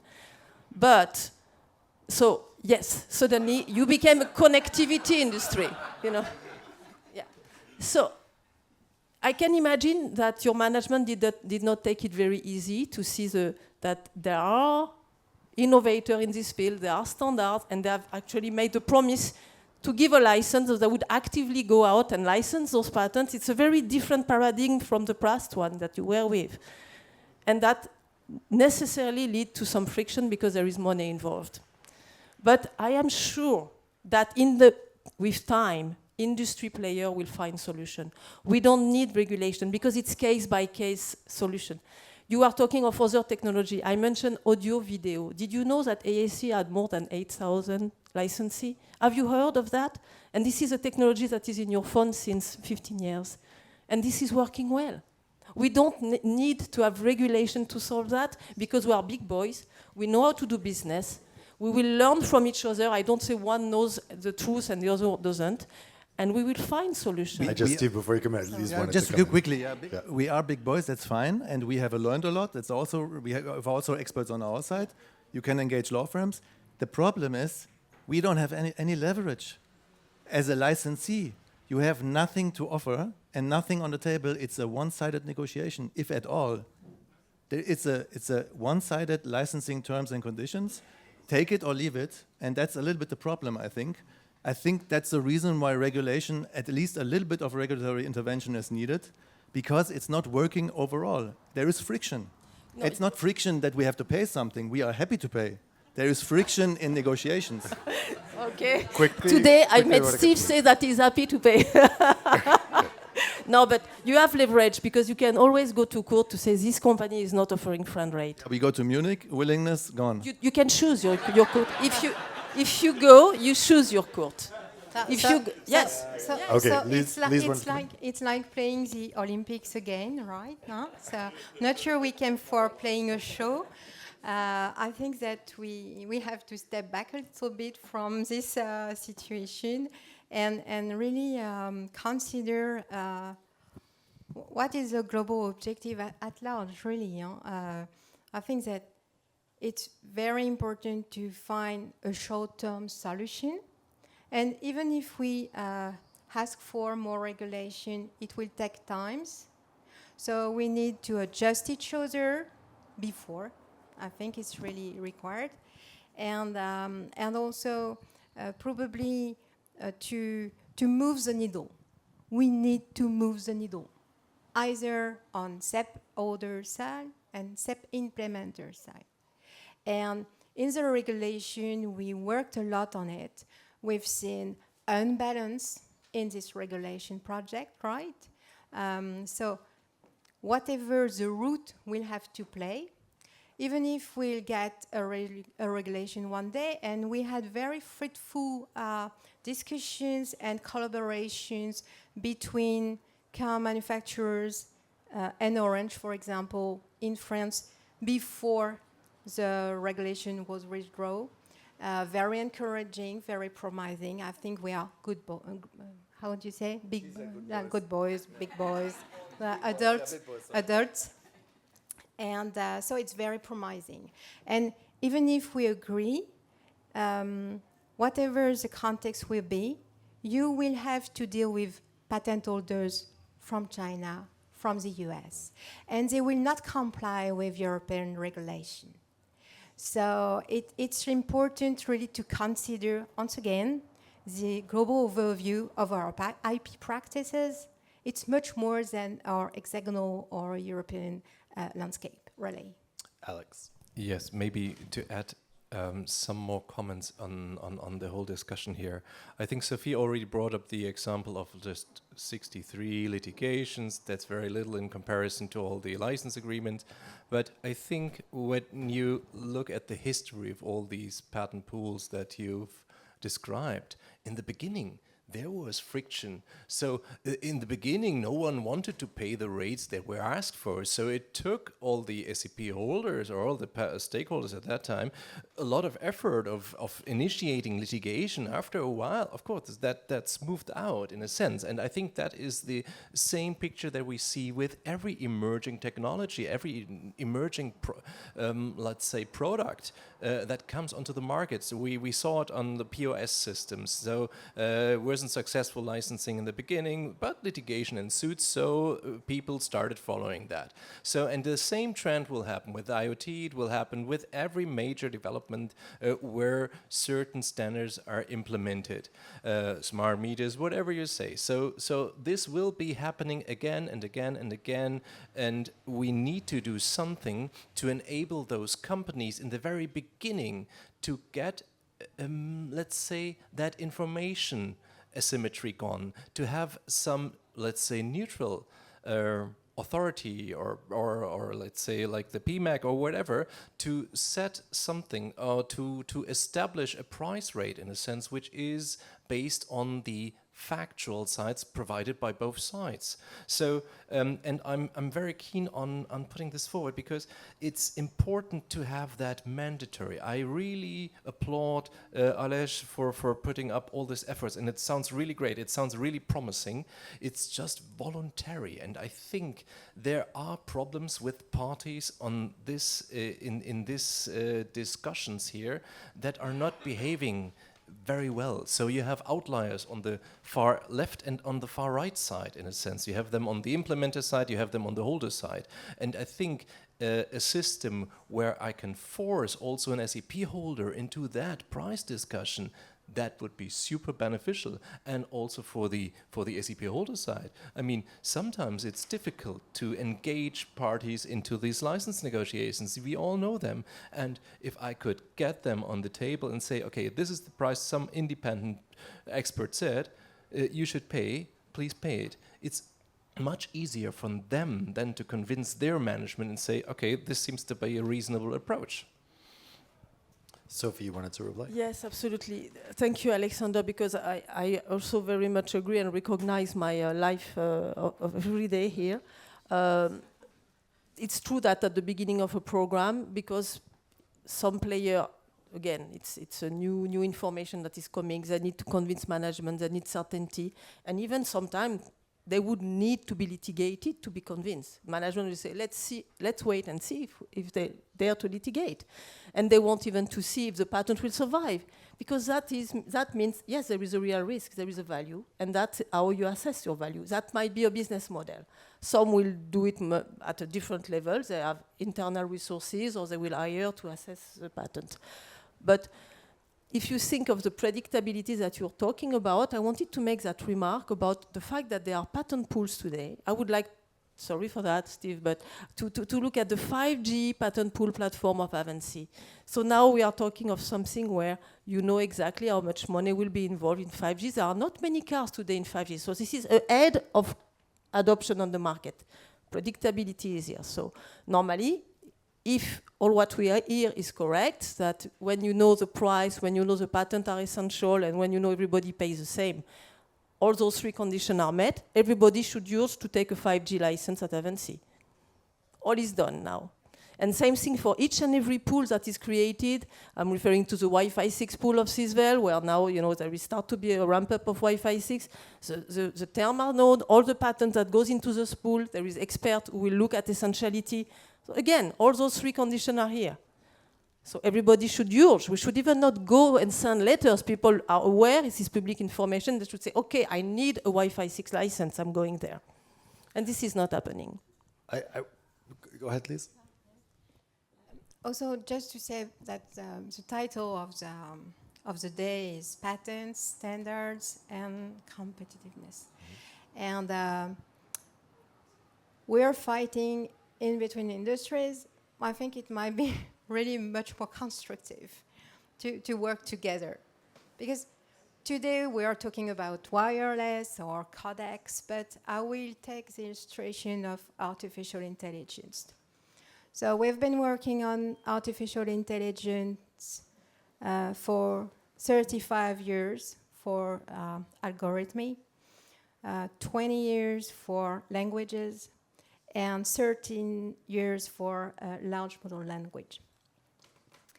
So probably, and I hope so, on today we'll get some standards for artificial intelligence. So we've just published recently a very good paper, so it will be the only advertising I will do for this session about frugal AI. So it's for scientific and illustration purpose. You can see this on my LinkedIn. And we received a very good response for the American continent. So we're about to be published in a very, very good journal, a scientific journal, probably invited in a very high conference, scientific conference.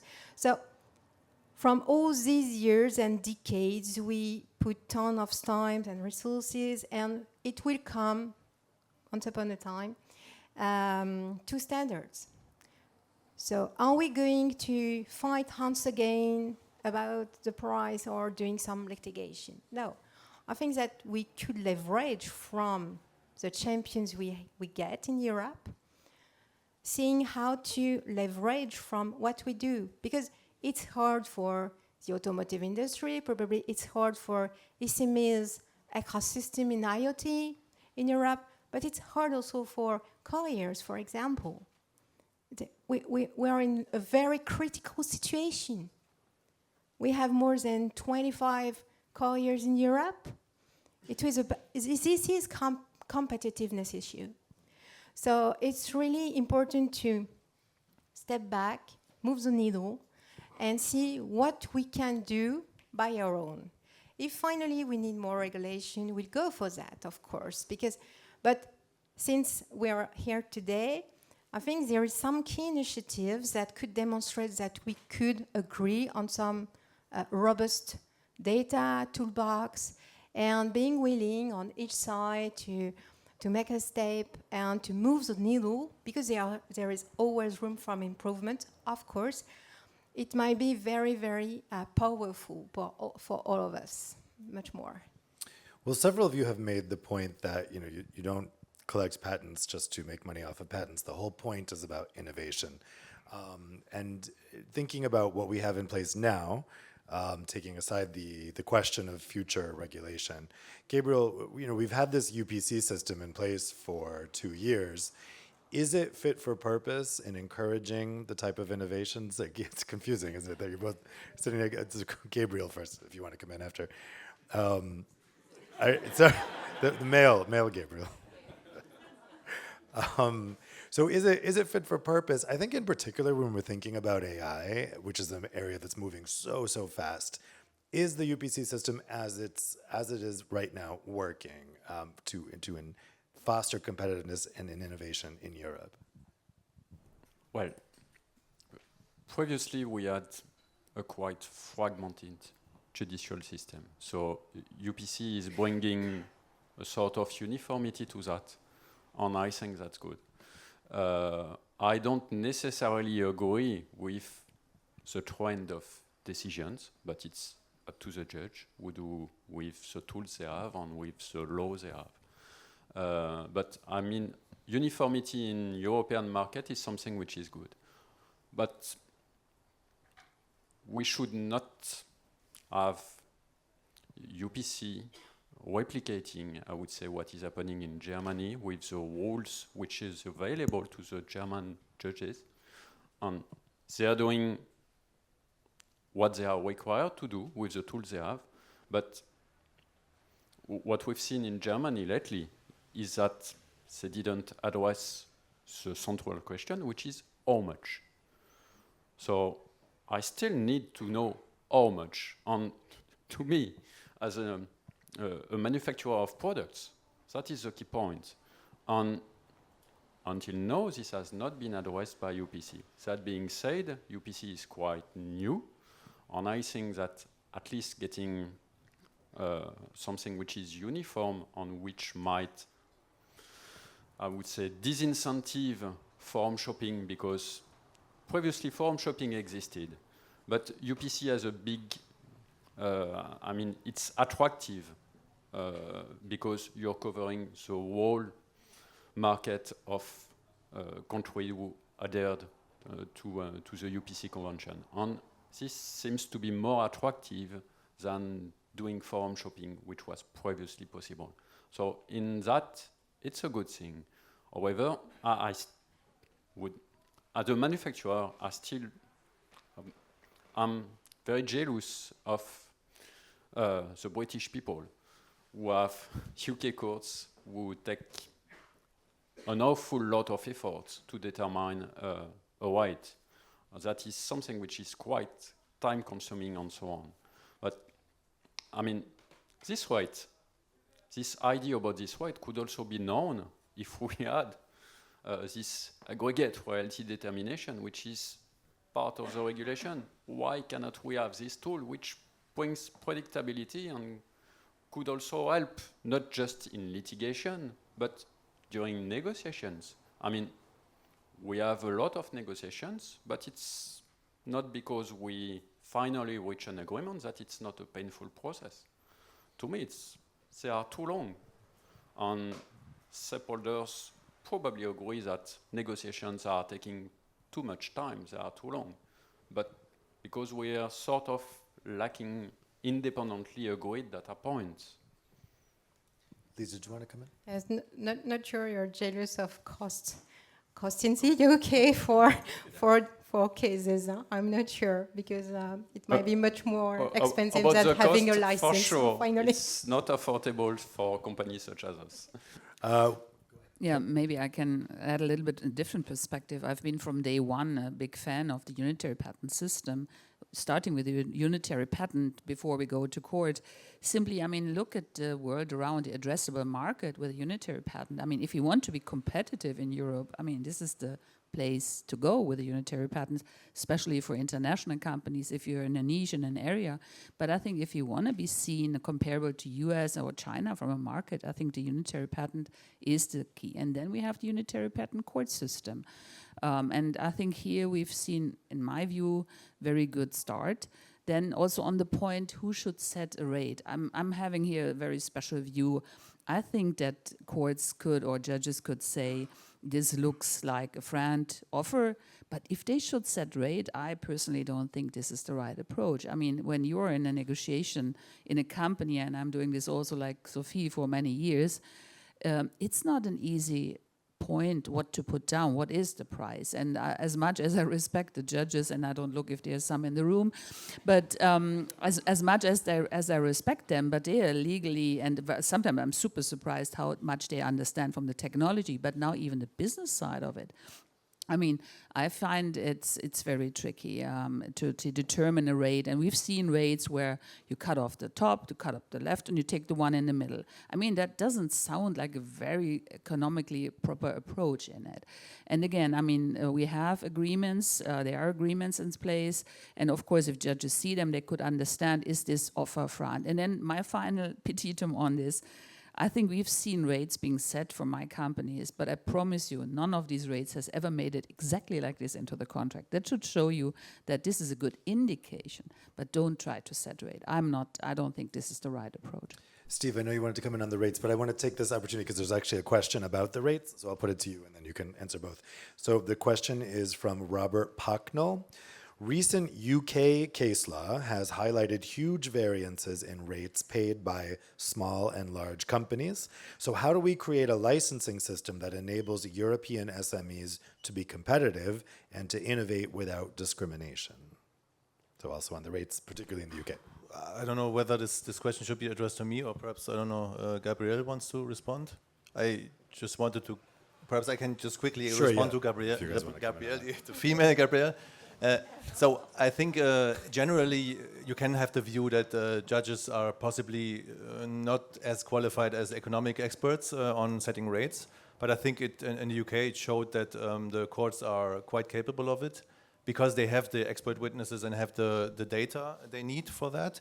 And what is quite encouraging, I believe, is that UPC judges, even from the Court of Appeal, but also from the first instance courts, have indicated that they might be willing, even today, might be willing to, in a declaratory action, to look at license rates, which is, I think, a good thing compared to the German approach. So that is quite encouraging. On the question of Robert, I don't know whether someone else wants to respond to this. I think it's a specific problem. Gabrielle, do you want to take it? You know, there's a related question here that I'll also put to you because it's also about the rates. Yeah, but I mean, and that you have to understand that we are not talking about rates in public. So that's really also beside competition law, that if there are competitors in the room, we can never do that. Let me see if you can take this one. So it's from Agnieszka Kupczak. How would licensees view draft SEP regulation if it would provide for very high aggregate royalty prediction, not based on market rates, as they would be set before a market has ever been formed? Would this not hinder follow-on innovation? I think this is more a question for the ones that are in favor of the SEP regulation. I mean, that was actually my argument in the beginning. It's all depending on how you implement the regulation in the end, operationalizing it. But I think there is definitely, if the system is fair, there is quite a risk that we will be unhappy with the aggregate rate that comes out of it. So that is definitely a risk, or let's say that is the system. That's something we would accept, because it's, I mean, we ask for it. We ask for someone, a regulatory authority, to give us some framework.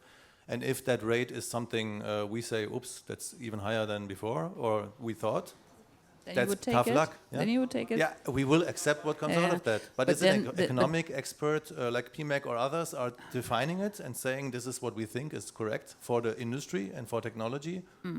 That's something that's more than we have now, where, I don't know. For the aggregate, yes. That's what you mean. But then comes the point on the how to distribute, and then, because that's, we are invited here by the European Patent Office, and I think what they've shown in this report is 5.5 million documents from standards. Great that they are. It's the only patent office that does it.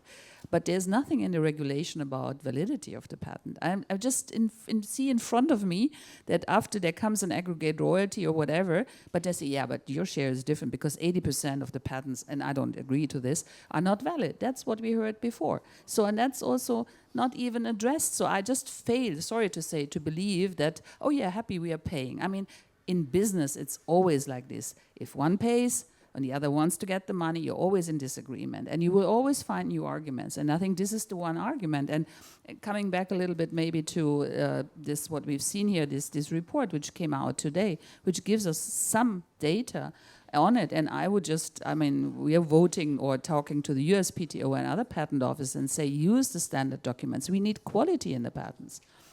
And that is important, because then, if we then go with these valid patents around and license them, then we have a better solution as well. This has not been addressed by anybody, and I need to say it here.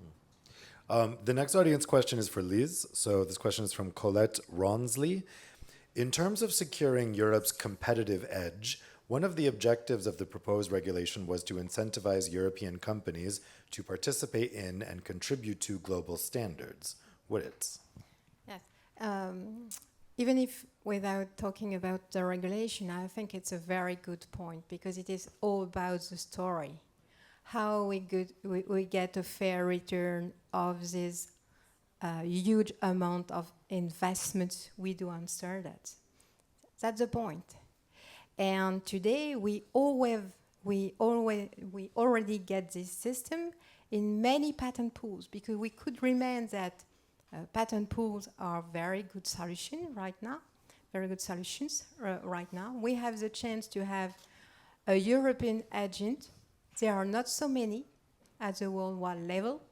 We have one European, and most of the time in the different programs are taken into consideration your SEP, but also your contributions to standards, which demonstrates that it's not just about having a couple of SEP on your hands.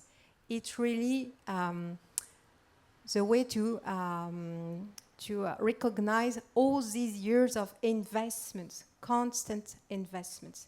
So it's a very good point, and it is all about the story and all about the liability we accept by offering access to our discoveries, because it decreases the value of our patents. By offering licensing through patent pools or through framework prices, it decreases the value of our patents. We all know that. Well, I think we've heard a lot of different perspectives on the panel, a lot of areas of agreement, different perspectives on whether or not a new regulation is needed, for sure. But I think there's still, in terms of where we need to go, a lot of areas of agreement here. So Yes. I want to thank, exactly. So I want to thank the panelists for a very excellent and lively discussion. How about a round of applause for them?